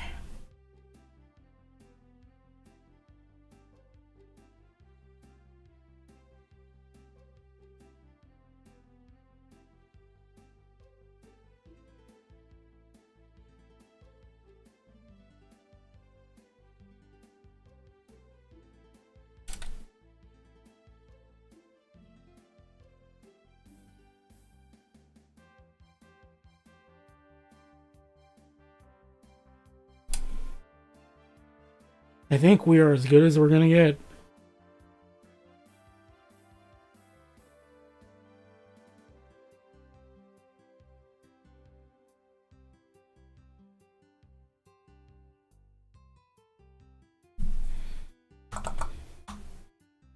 Yeah, a way to get, like, dye temps would be great, but...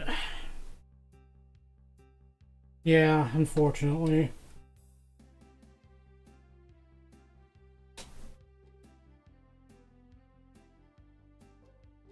Alright. We are at the point where we are almost ready to just test it.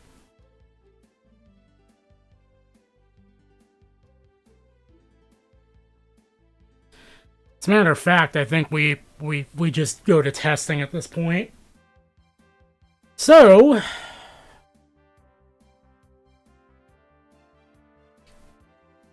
GPU.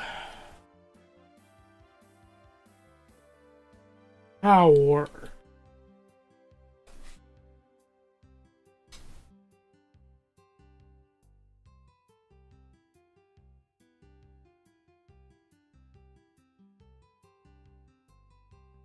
No, technically I don't even need to reconnect that, because that's just for the reset switch. Not even necessary, but whatever. Just in case there's some dumb piece of logic on there that is required for the cube to boot.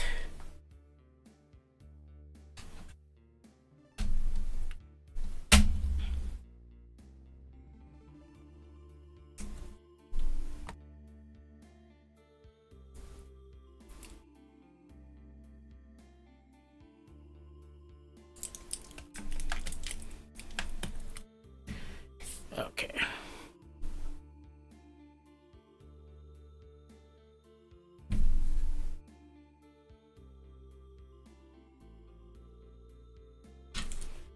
You know the modem is not actually needed, so we're not going to bother with it.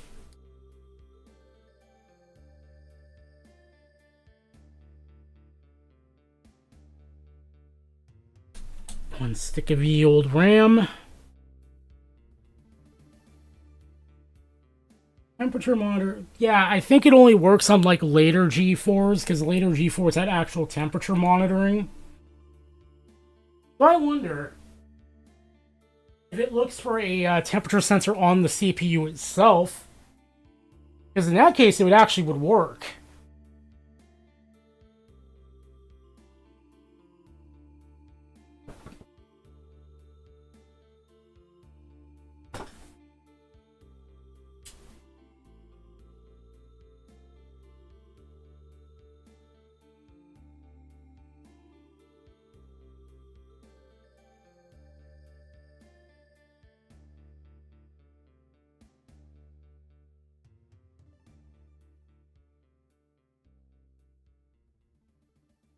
Alright, for shits and gigs.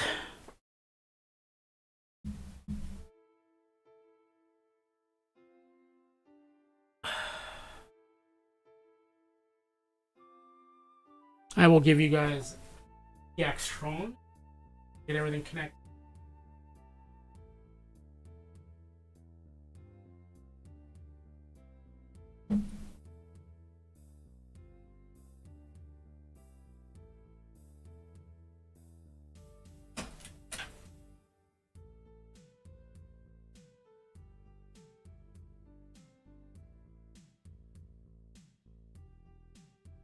I'm gonna go in with my expectations that low because it worked for me before.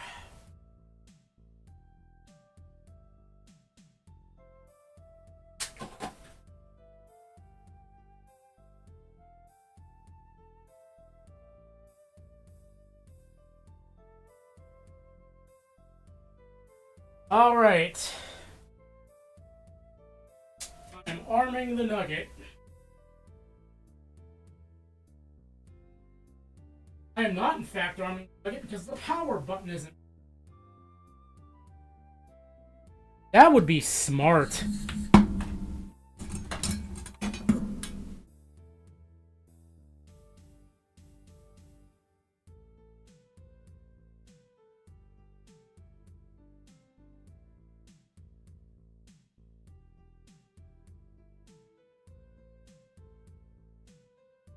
Alright, I am now, in fact, arming the Nugget. Here we go.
the Extron's picking it, but yeah, it's... You know what might help? I forgot to plug the IDE power back in. But hang on, let me,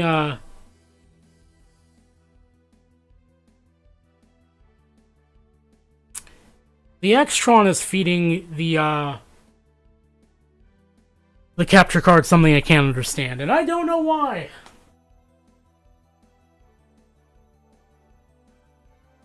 But it has booted to the it has booted to the where the hell is my system folder screen.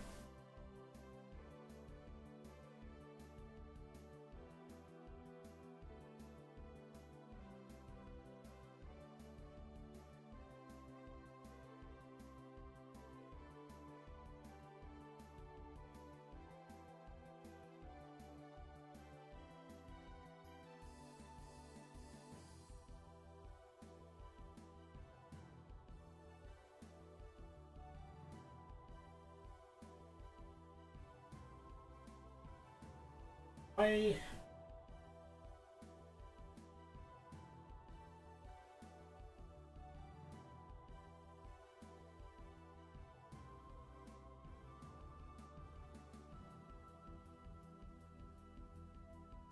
Why?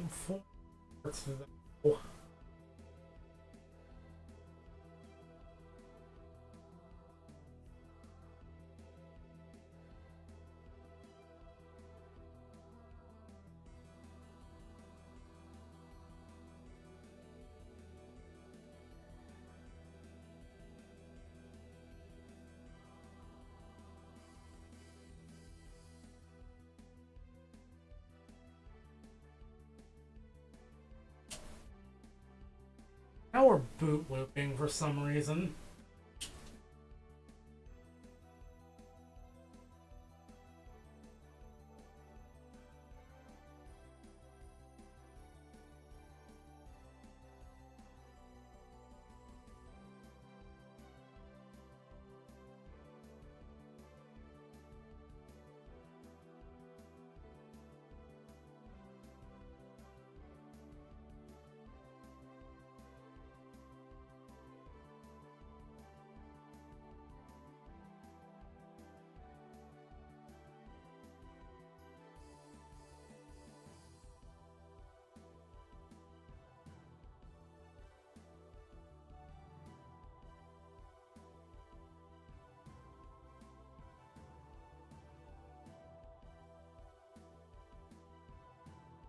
Come on.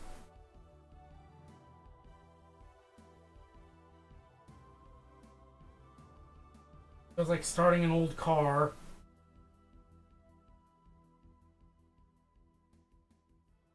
I'm not sure why the Extron is just doing nothing at the moment.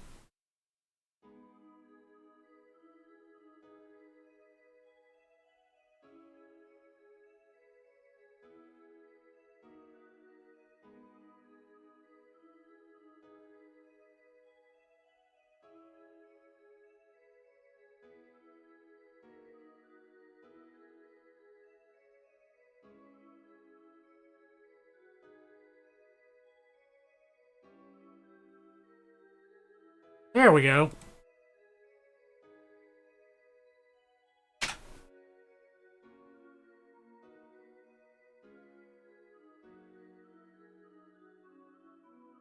Why is my keyboard not doing? Yeah, I know. That error message is entirely expected with these upgrade cards because they don't have L3 cache. And macOS gets mad at that.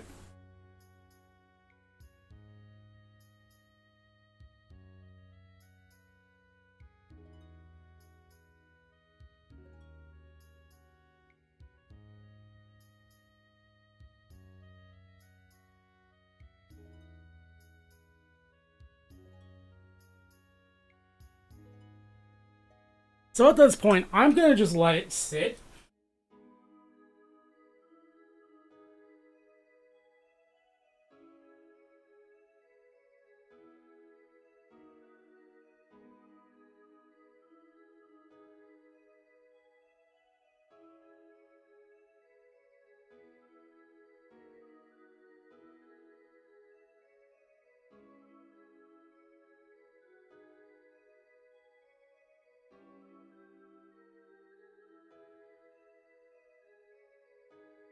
You just let it sit here so we can see frozen.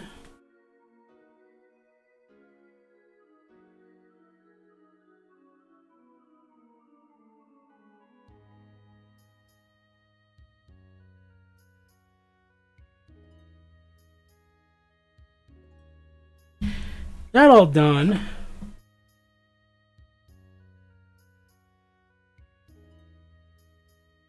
Oh, Trina, I'm sure your desktop is no cleaner.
So far.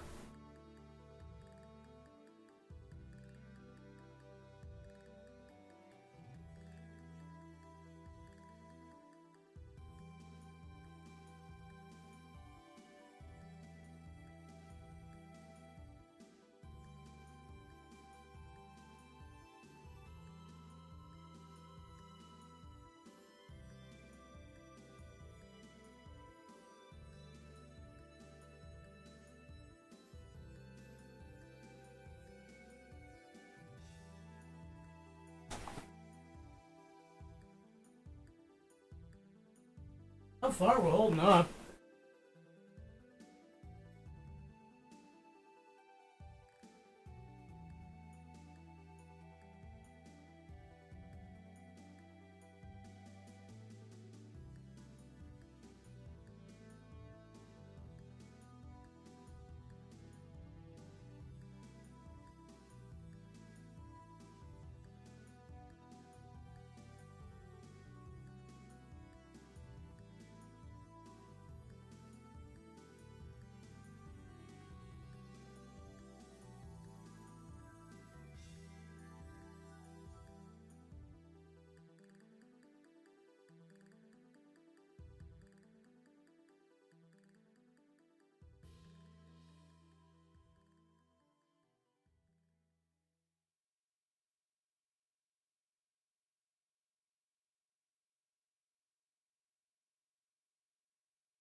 Dare I call this successful?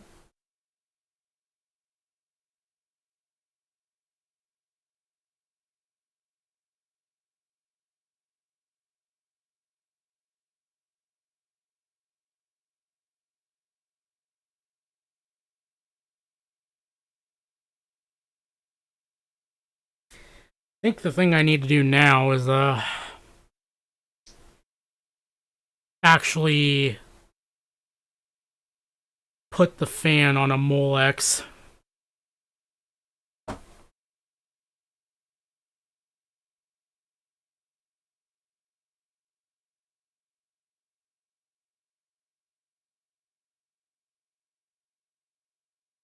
I do feel some heat on the heatsink, so it is moving heat.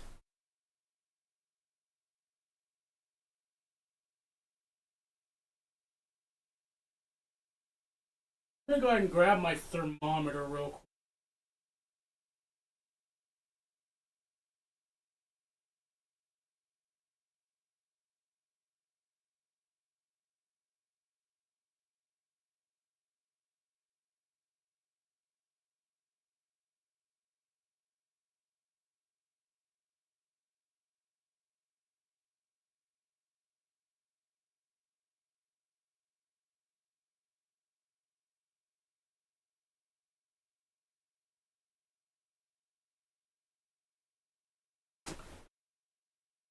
Oh, cool, we froze.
No, I wonder.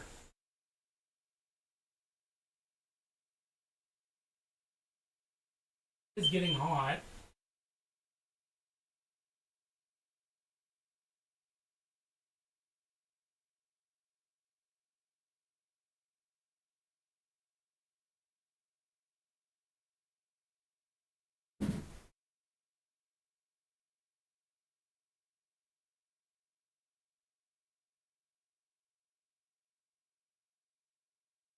I think I might have a hypothesis.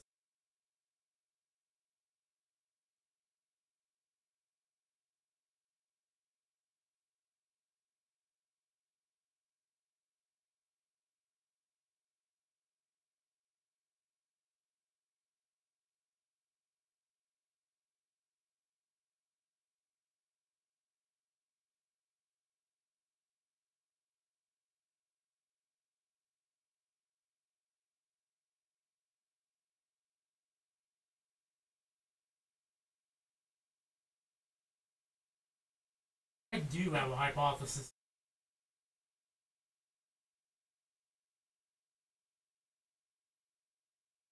Because, okay, something feels wrong because if it were overheating, it wouldn't have let me bounce back like that.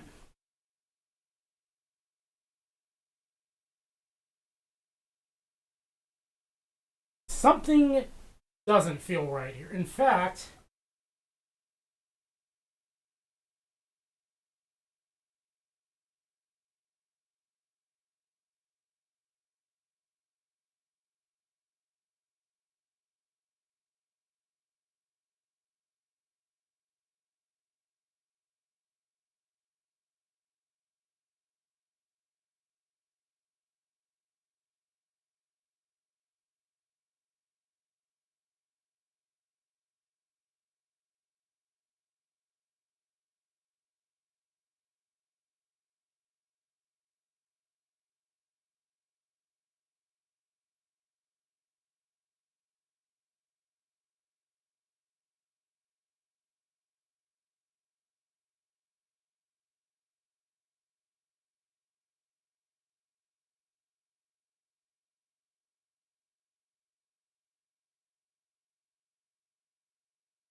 I have a hypothesis.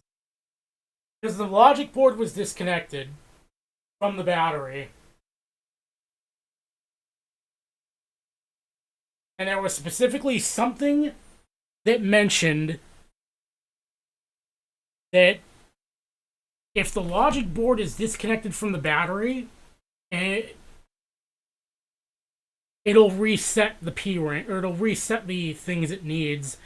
So,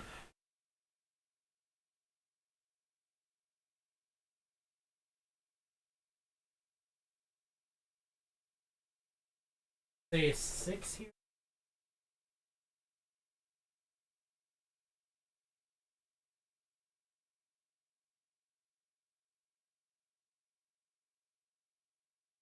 So we are good. It's weird.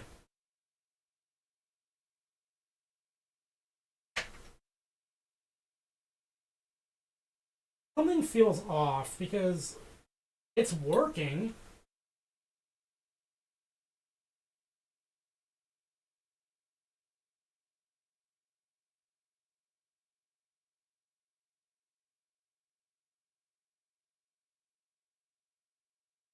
But I do wonder if it's also because I had the cube on its side, which is preventing the heat from traveling the way it needs to.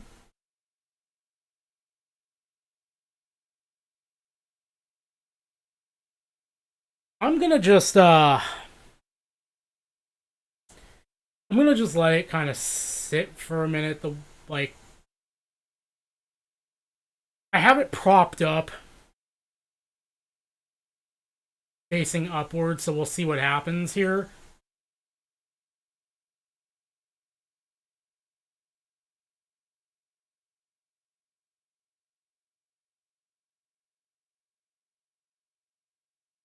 We're crashing at desktop. This is weird.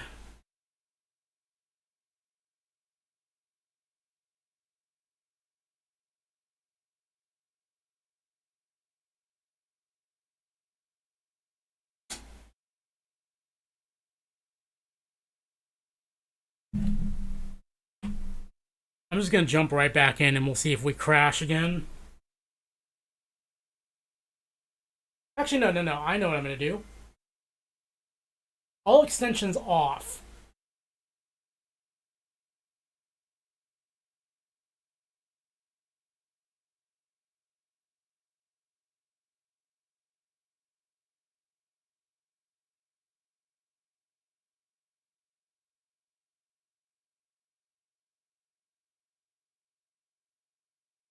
Or not. We're just gonna freeze at the Happy Mac this time. Maybe it is thermal. Because we're just dead at the Happy Mac now.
I'll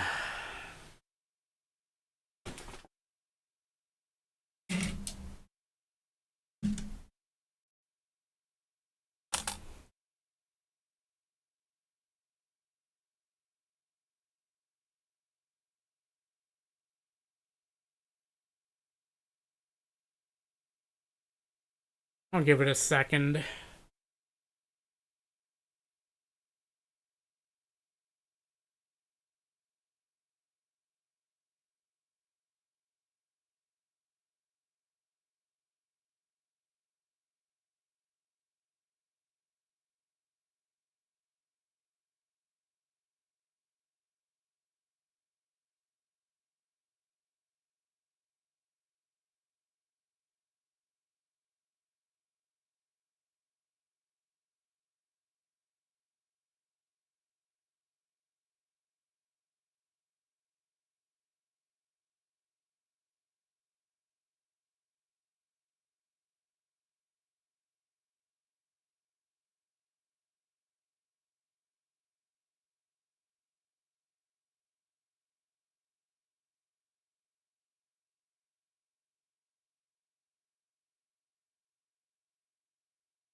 At this point, I think I've given it a fighting chance I can give it. But let's see what happens.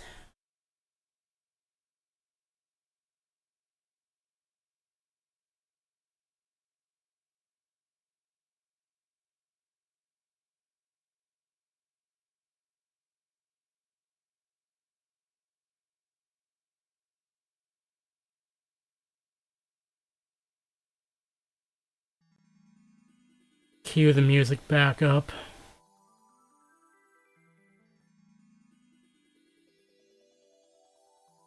No, this is an SSD.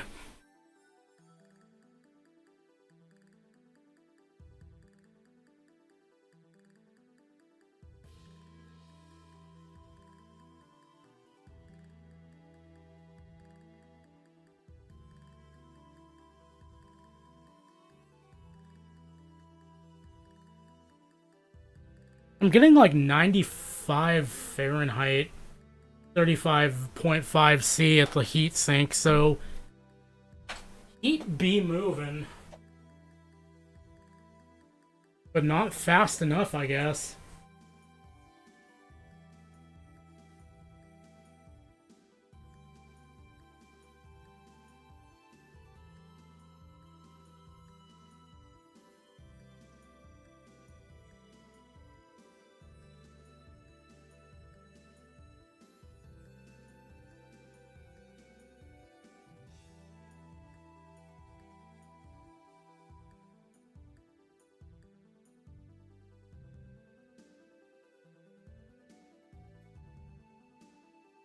So what I'm gonna do is I'm going to, I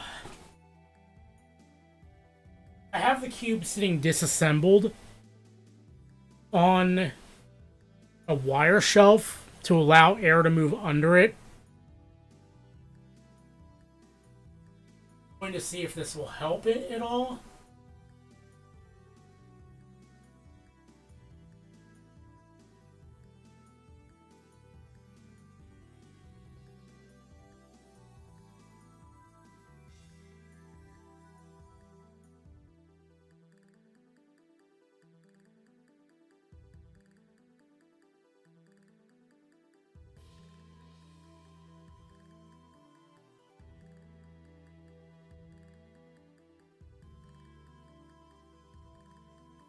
That didn't do shit.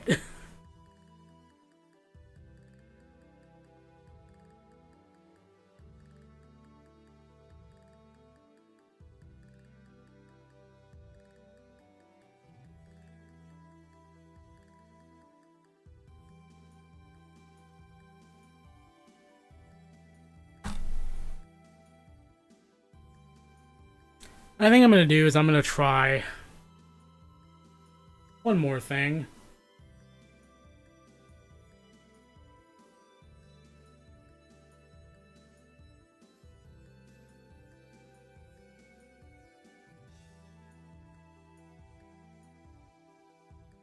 think just to rule out that this is not some weird software issue, it is acting like a hardware issue.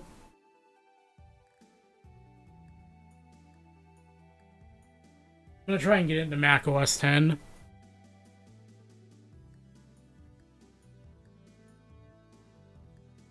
I think at this point I'm kind of just stuck without the heat spreader.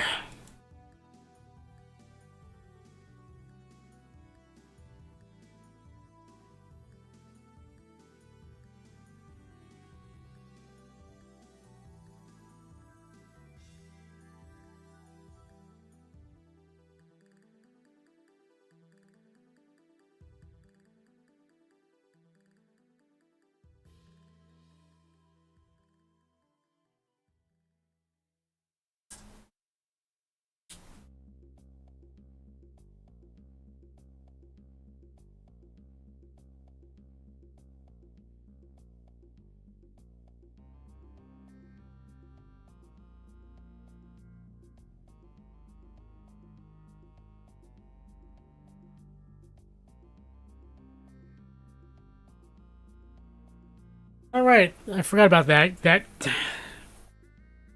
key combo. If you just hold X, it'll boot into Mac OS 10.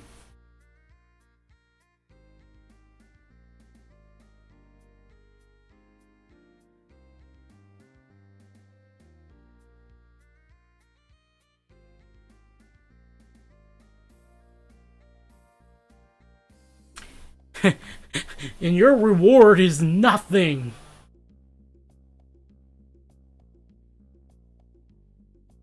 Alright. I think this necessitates a return to the drawing board.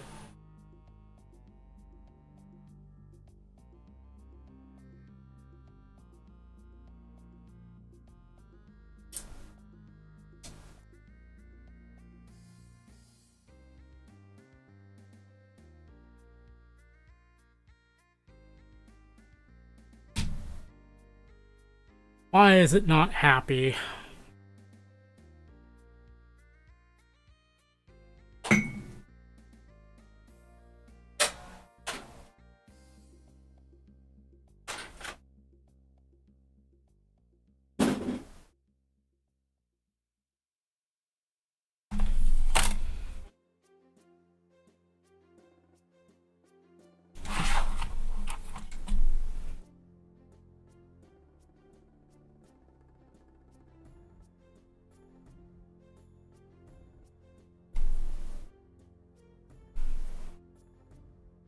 I definitely feel warmth on the heatsink.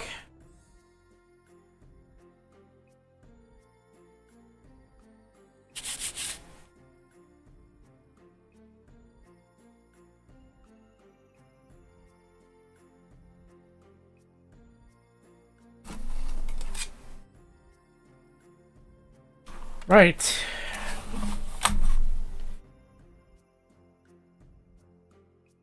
Once more from the top, let's go.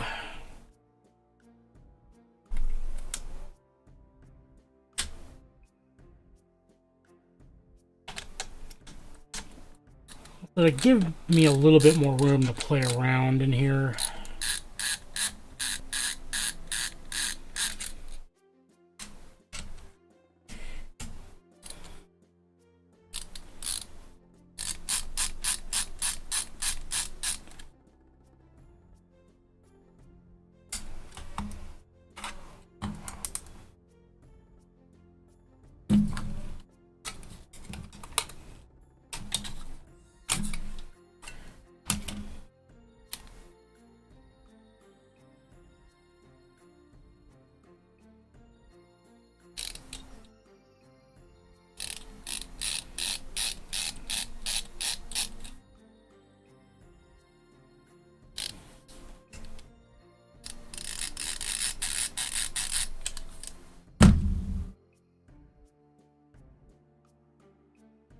This is mildly infuriating.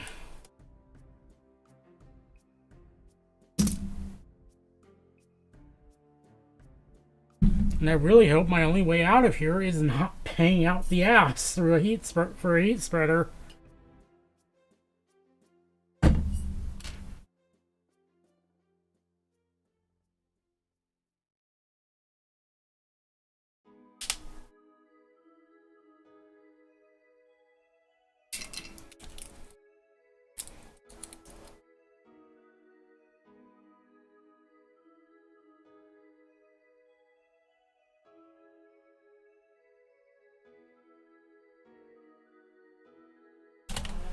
I really just need to, like...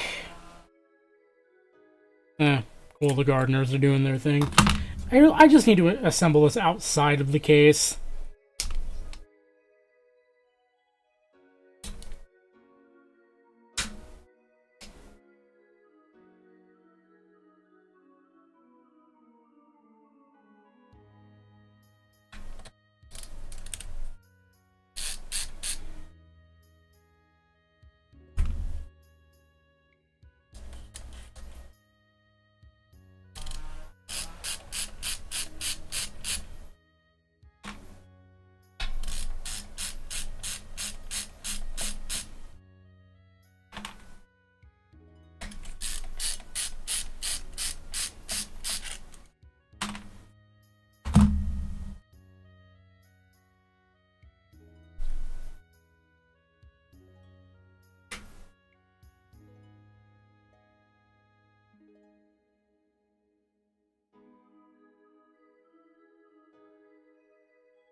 I'm getting a little too good at this.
Screw it, I'm trying.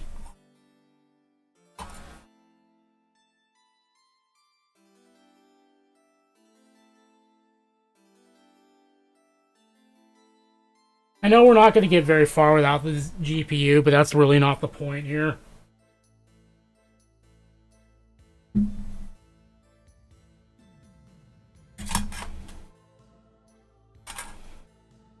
Yeah, that's good.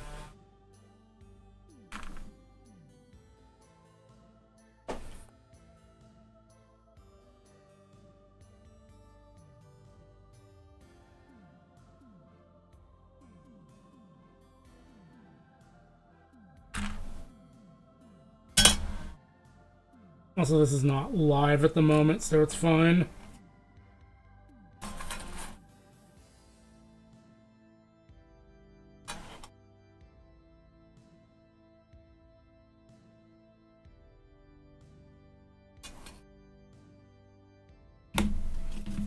Okay.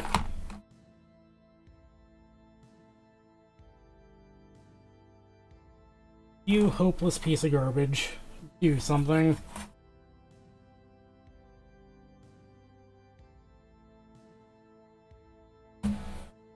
Actually. This would be great for, like, a jig or something, but...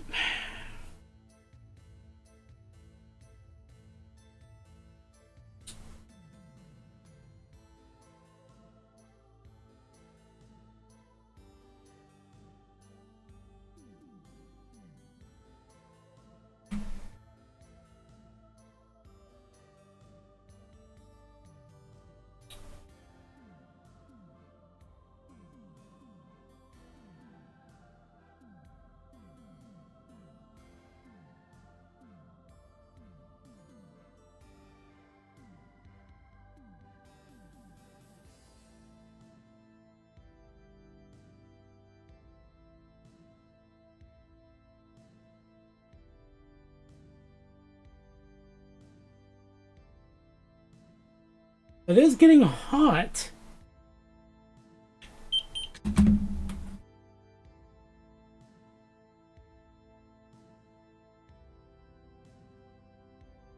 It's passing heat.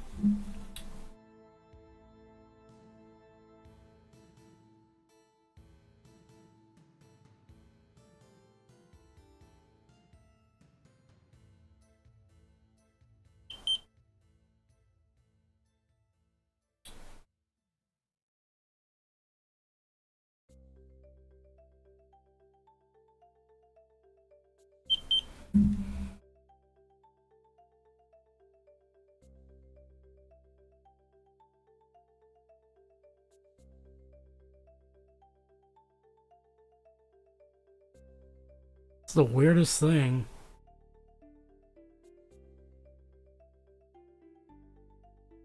Yeah, I don't have super chats yet and probably never will at this point.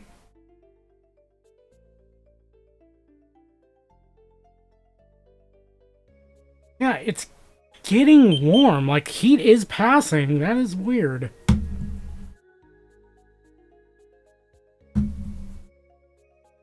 I don't get it.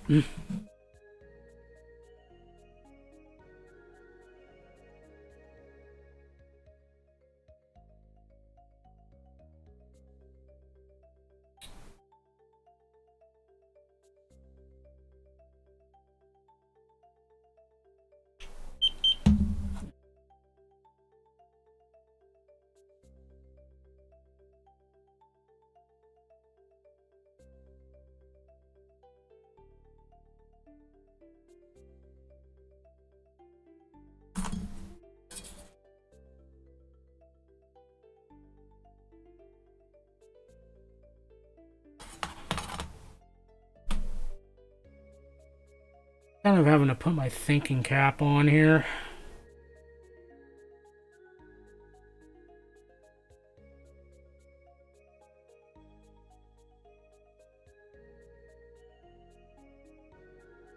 Yeah, oh yeah, that's hot. That's actually hot. What is going on then?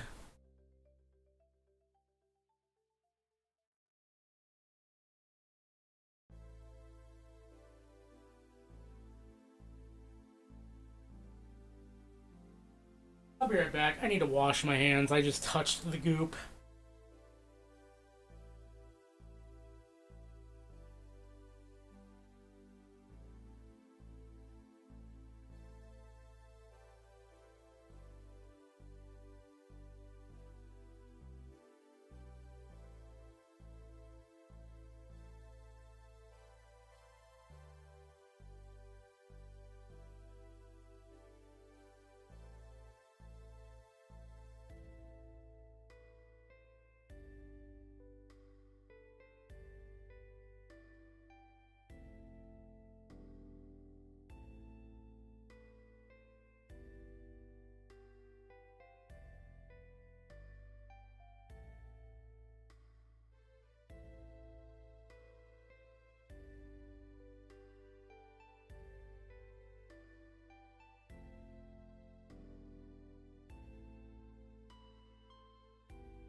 So what I think I'm gonna do,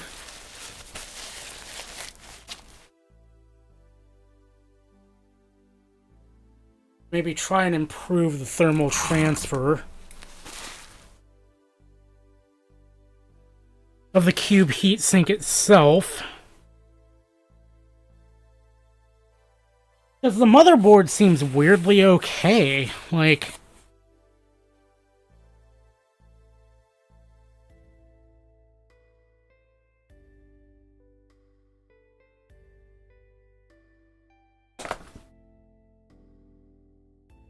It's definitely moving heat.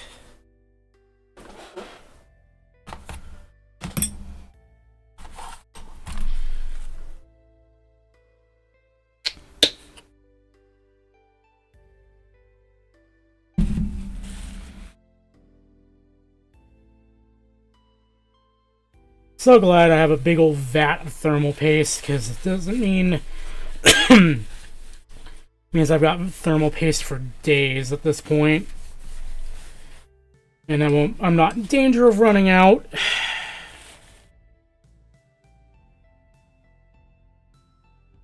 Oopsie. Thankfully, that's just alcohol.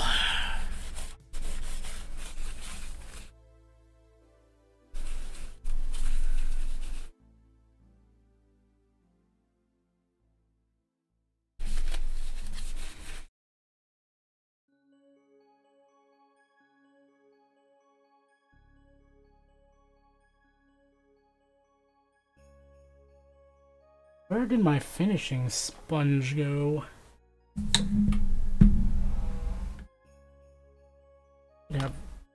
Should have my overhead up because I can probably see things I cannot. I think I'm going to do is I'm going to lap this a little bit more, because maybe it's the heat transfer between these two that's kind of sus. I don't see why that would be, but...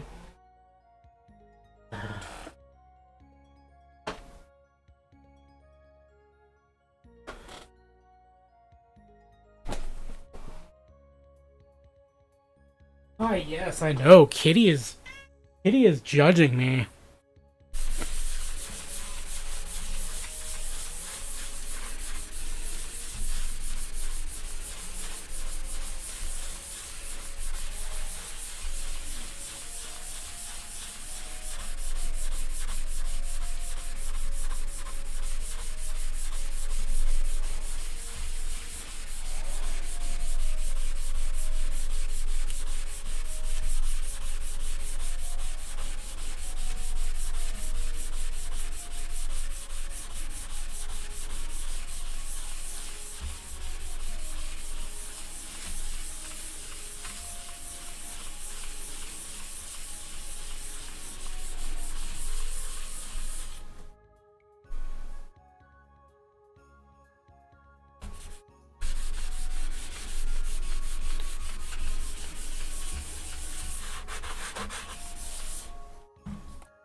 Welcome to the Exodium Goes for Broke part of this stream.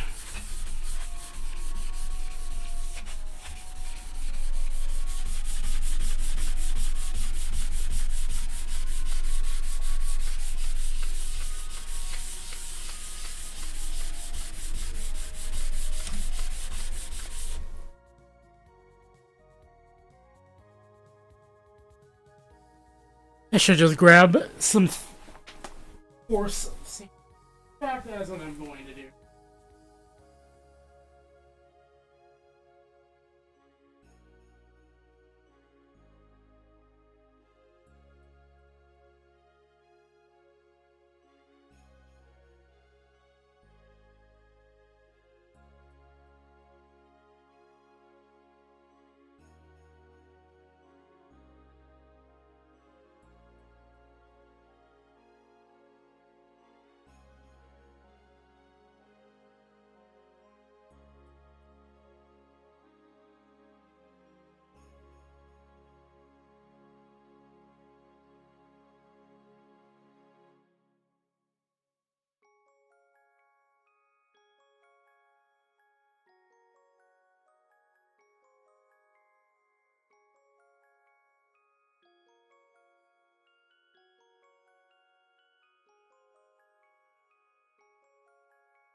I do also want to try a test to see if this is even worth it.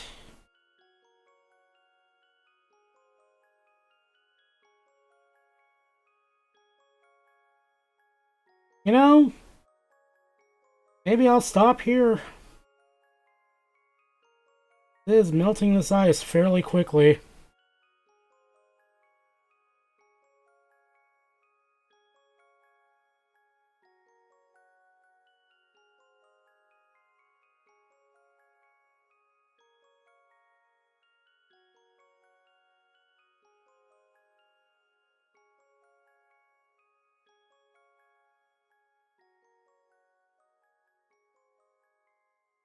Okay, actually, we will stop here, I guess. Because this is wicking heat away. As it should be.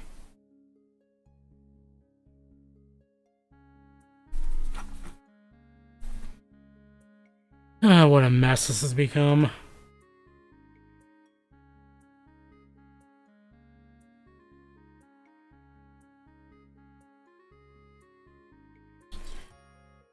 I'm going to change out the base fan, I think, too.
Oh. Went for the wrong tip. Oopsie doodle.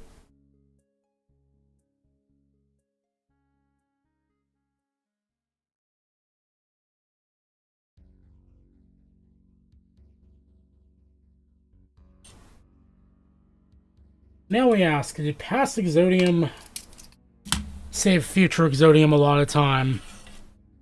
He sure did.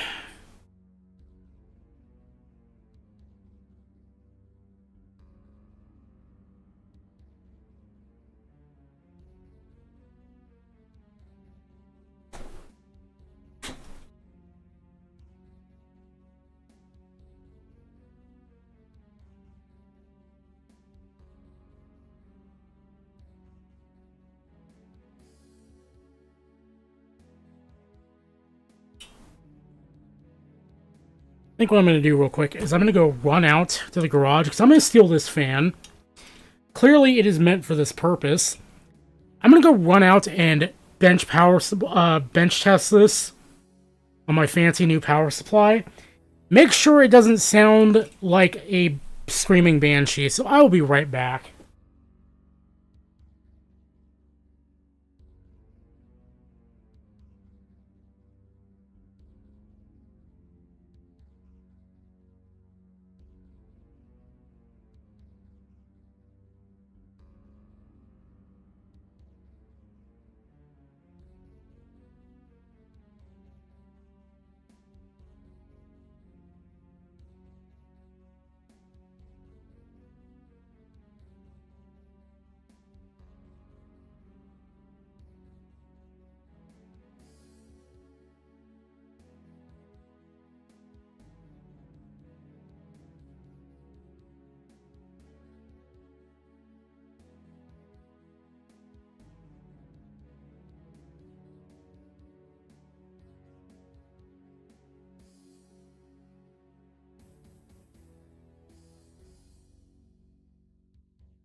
Okay.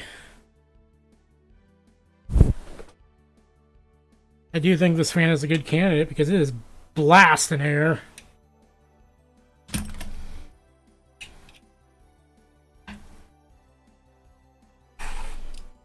So I'm gonna go ahead and just liberate this fan.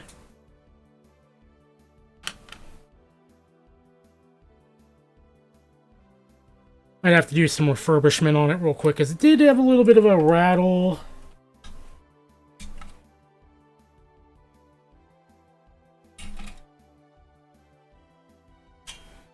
Cool. That's a long bolt.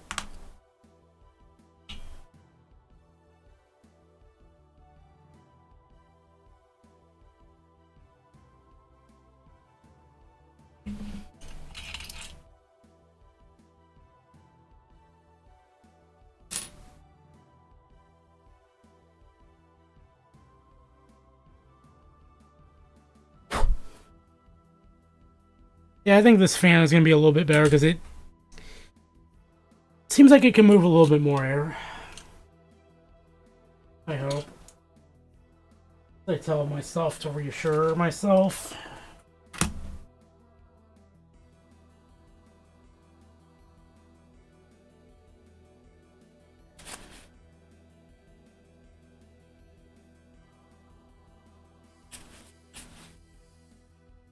And why am I wiping it with a... I'm smart. So this can go elsewhere now.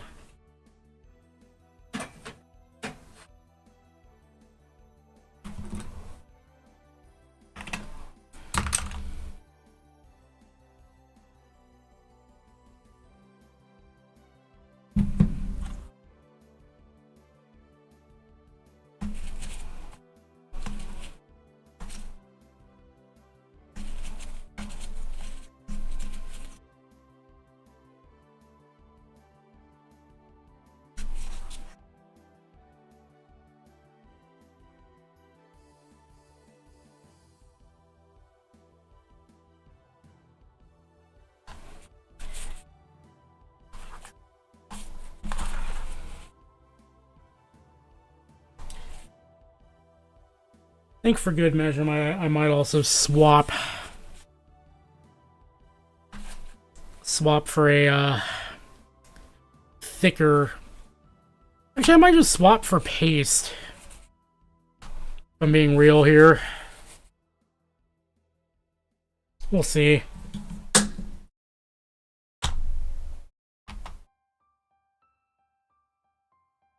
Right, the thing I wanted to do.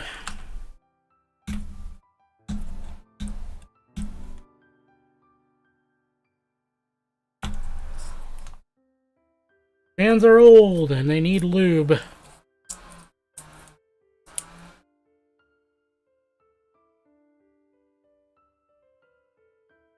Welcome to my OnlyFans. Gut Bomb is the host.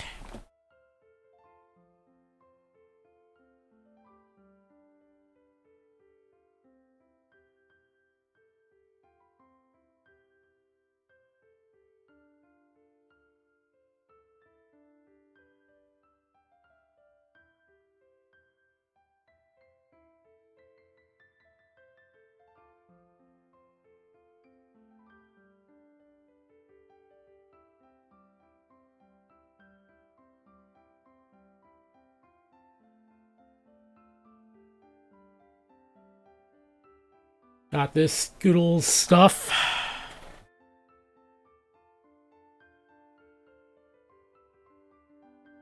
Remember, kids, WD-40 is not a lubricant. Not a good one, anyway.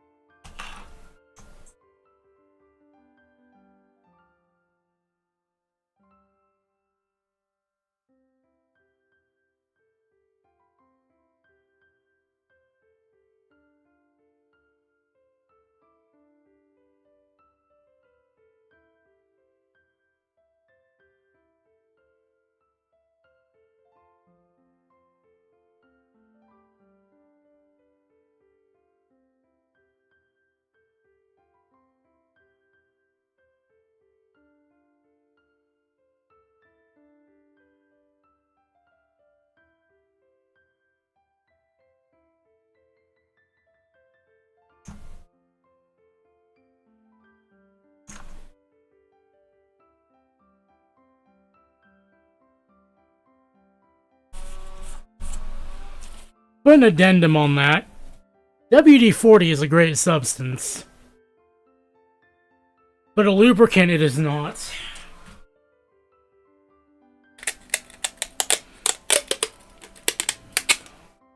That's because I have no idea where my Kapton tape has wandered off to.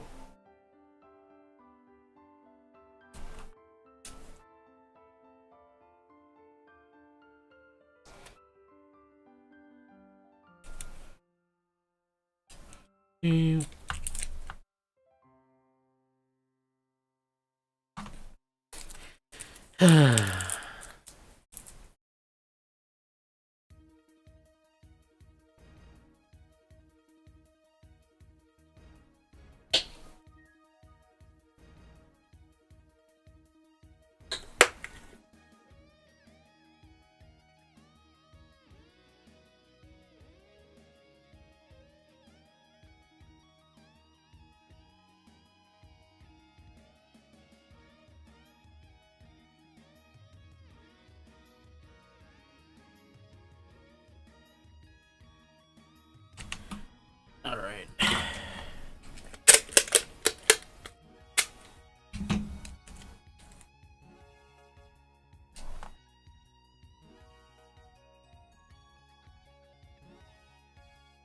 This is never getting appreciably hot, so it's not that serious.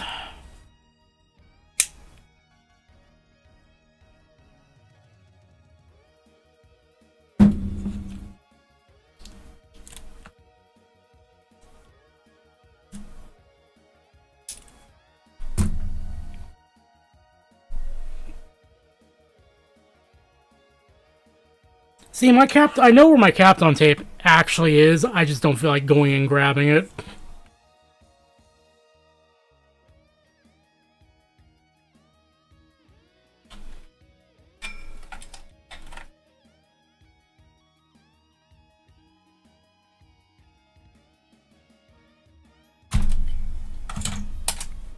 Right, I'm gonna have to take the optical drive out for this.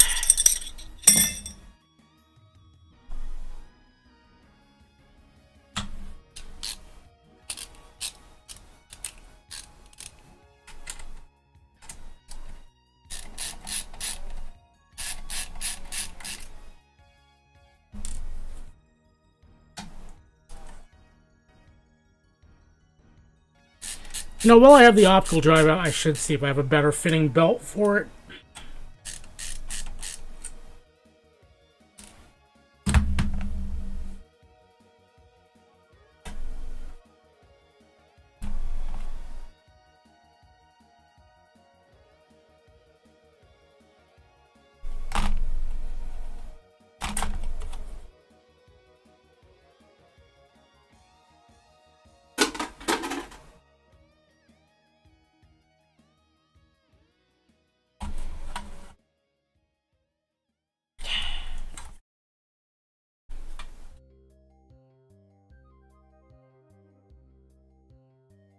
I know I was pulling out the right way. Come on.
That is a tiny bit of an issue. I don't think I have screws long enough for this.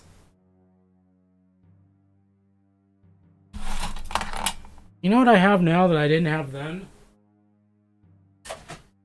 Bin of screws organized somewhat.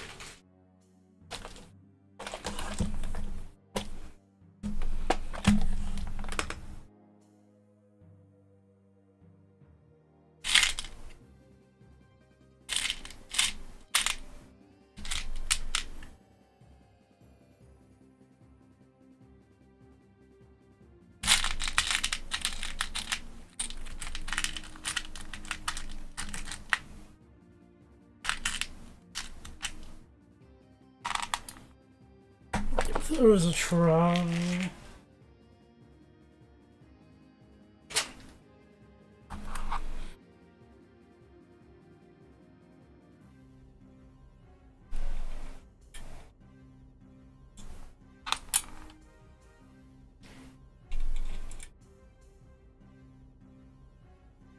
Yep, there we go. There's one.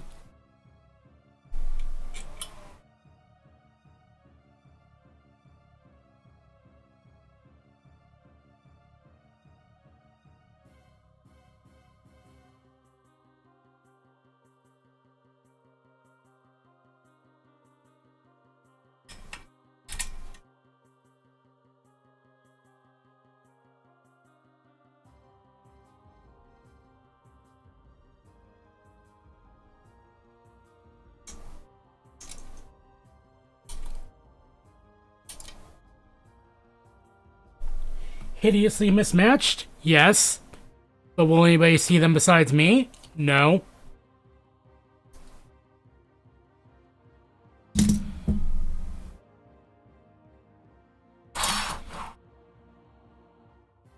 I do realize I'm kind of barking up the wrong tree here, probably, but, you know. At this point, what can you do?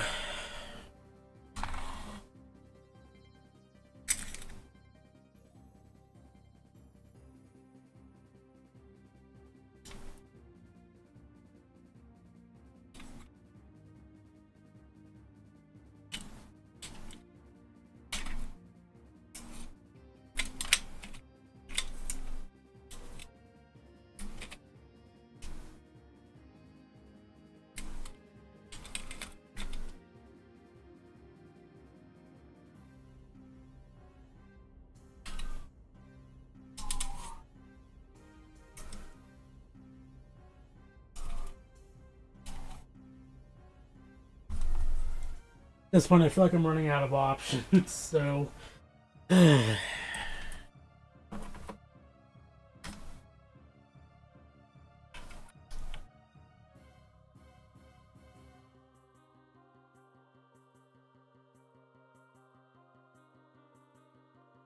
think this fits, but just barely, because I've done this before.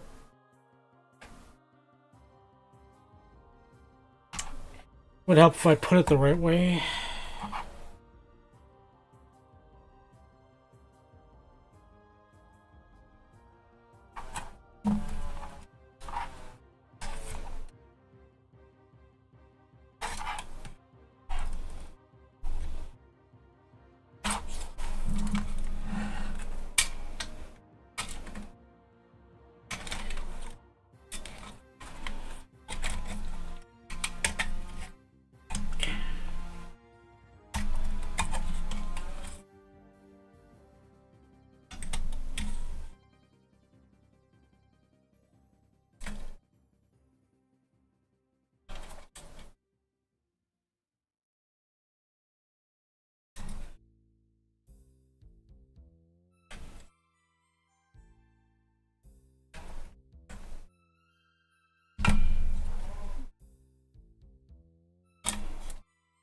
Things I do not miss. Wrangling IDE cables.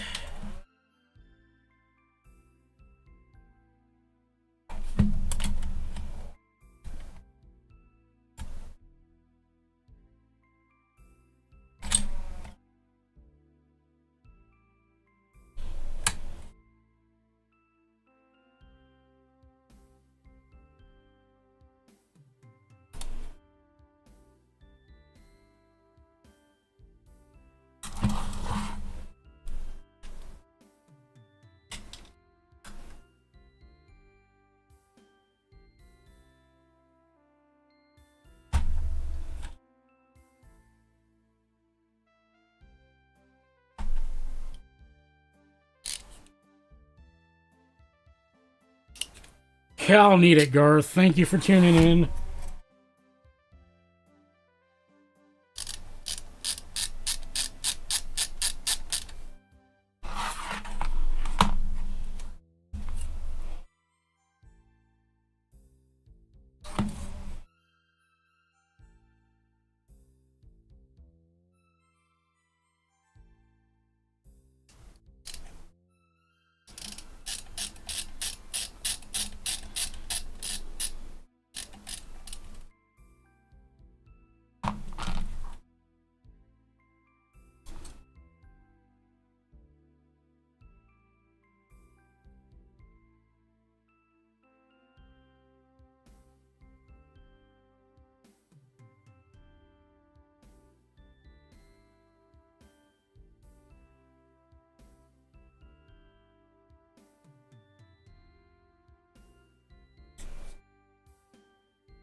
And all of our sins shall be hidden. Okay. Time to roll on this.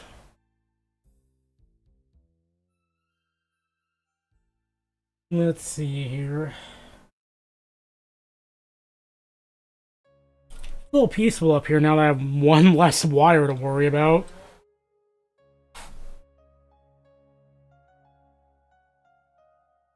Okay. Right, the thing I said I was gonna do.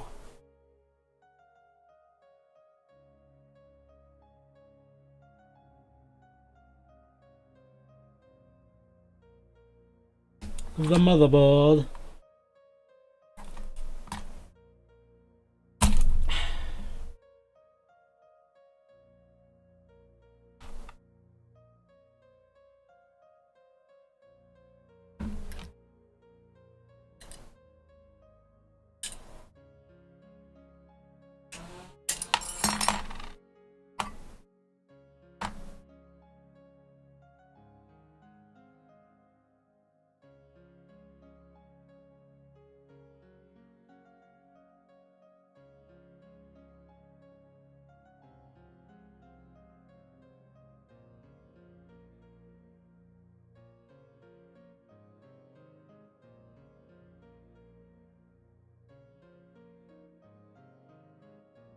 Cleaning this up later.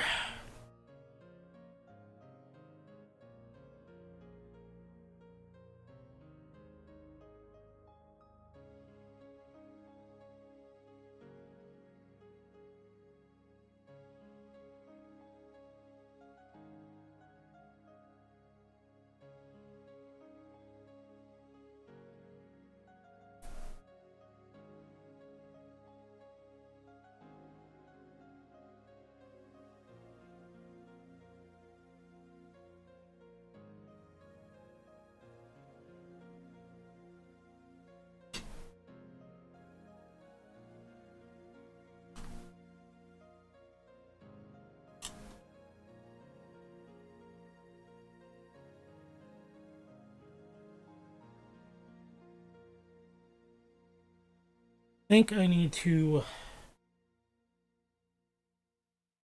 slow this down ever so slightly.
Hmm.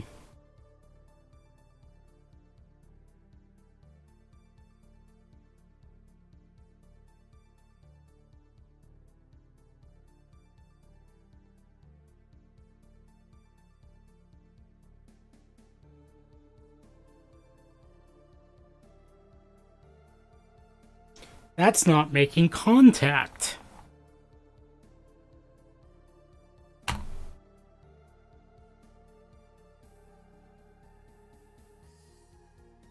Hmm.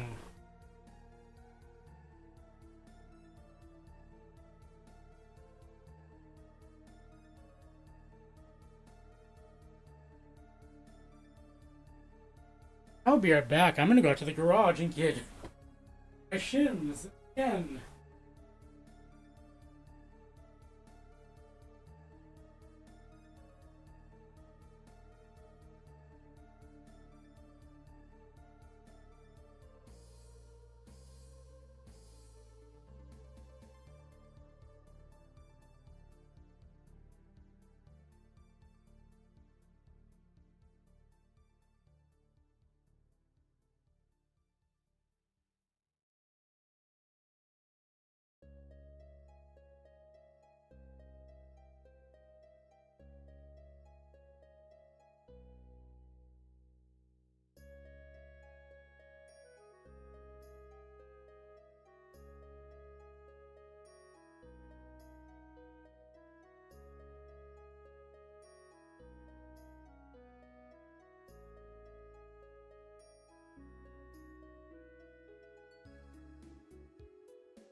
Okay. I think we found the problem.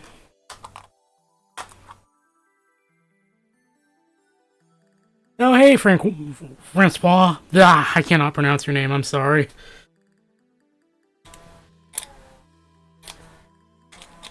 We are not making contact, though, and I think that's our issue. Do I have a spreader thin enough, though?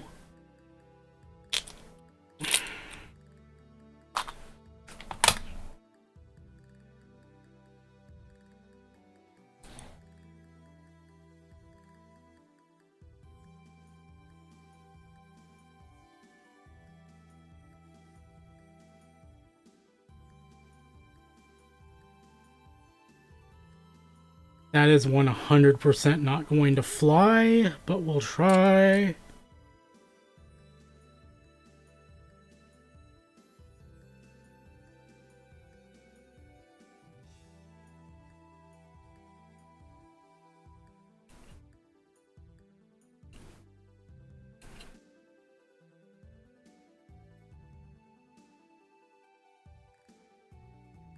Okay, I think I have my plan.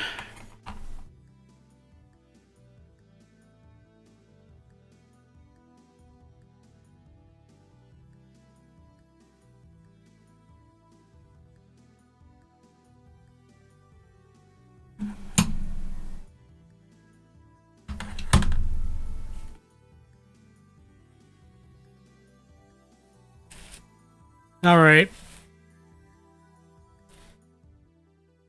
I must go to the garage, for I must Dremel some more.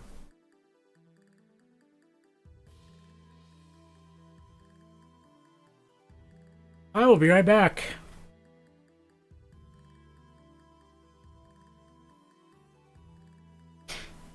And yeah, no contact in this case is bad. Because I think I've finally nailed it. So I think the problem is the thermal pads cannot move enough heat. Because they are moving heat. So I have to use paste, but the paste does not contact. So yeah, I'll be back.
Okay.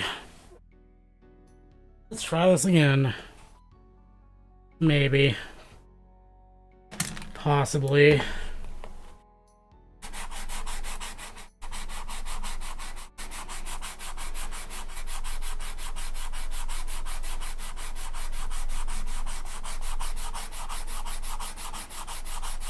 Oh yeah, I know it's almost pancake time because girlfriend wants to go get pancakes today when she gets home.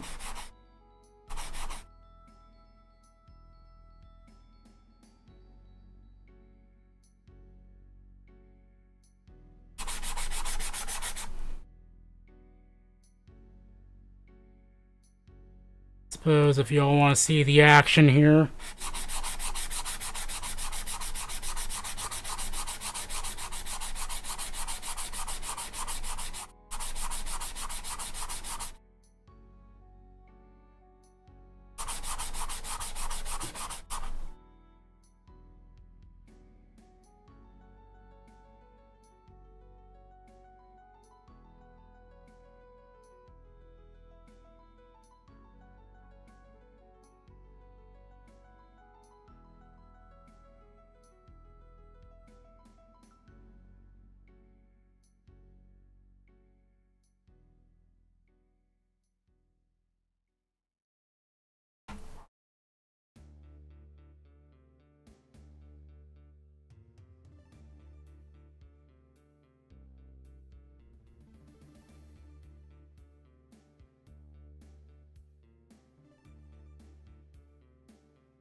Hey, thanks for tuning in, Chris. Hopefully this goes well.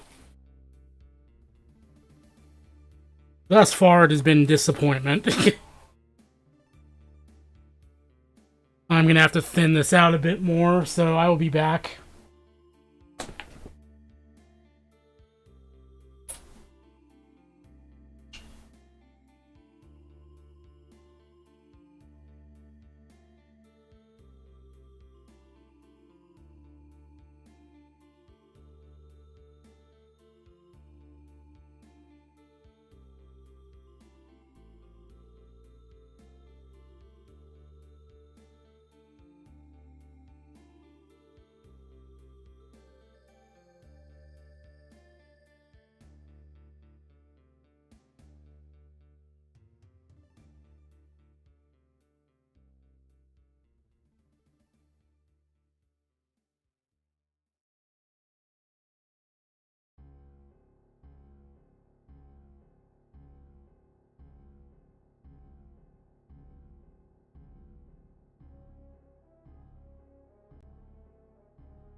Oh, Jesus Christ almighty, I want this day to be over.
That is the dumbest little air gap I swear I've seen.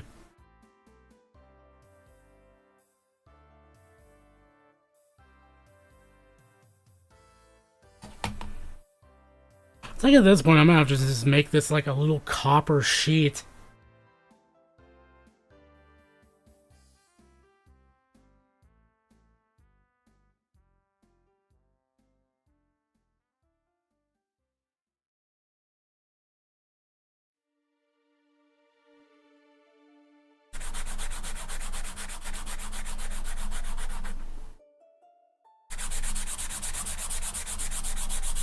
I think at this point I'm gonna end streaming a little bit because this is gonna require a lot of fine work off stream. It's really not gonna do well on video.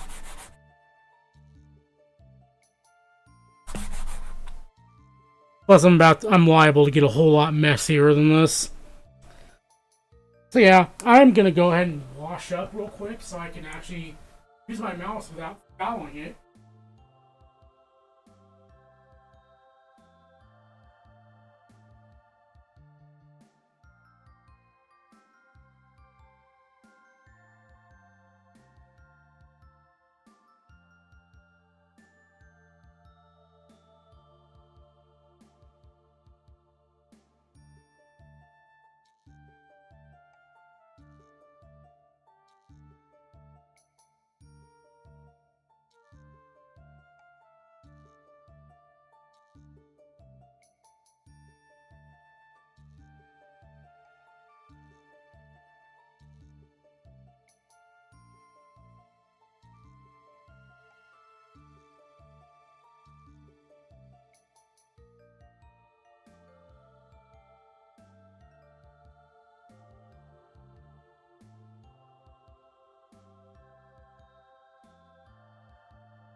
Okay. So, Badoop. I am going to be probably posting the rest of this on Blue Sky. And if you want updates on this is going to be the place to go. So, I'm just at exodium.net on Blue Sky. And I'm probably, yeah, this is going to be a thing I post pictures of and kind of just update there, because this is going to take a lot of, like, fine work. So, yeah, I'm kind of, this is where I'm at. So I've got a lot of work to do. So, as always, hit that like button if you liked it. And maybe I'll post some on Mastodon too. I haven't really been active over there, but maybe. But yeah. I'm also Exodium at mastodon.social. So if you want to go over there, even though I don't use it all that much. That's really it for me. So until next time, I'll see you guys later. Bye for now.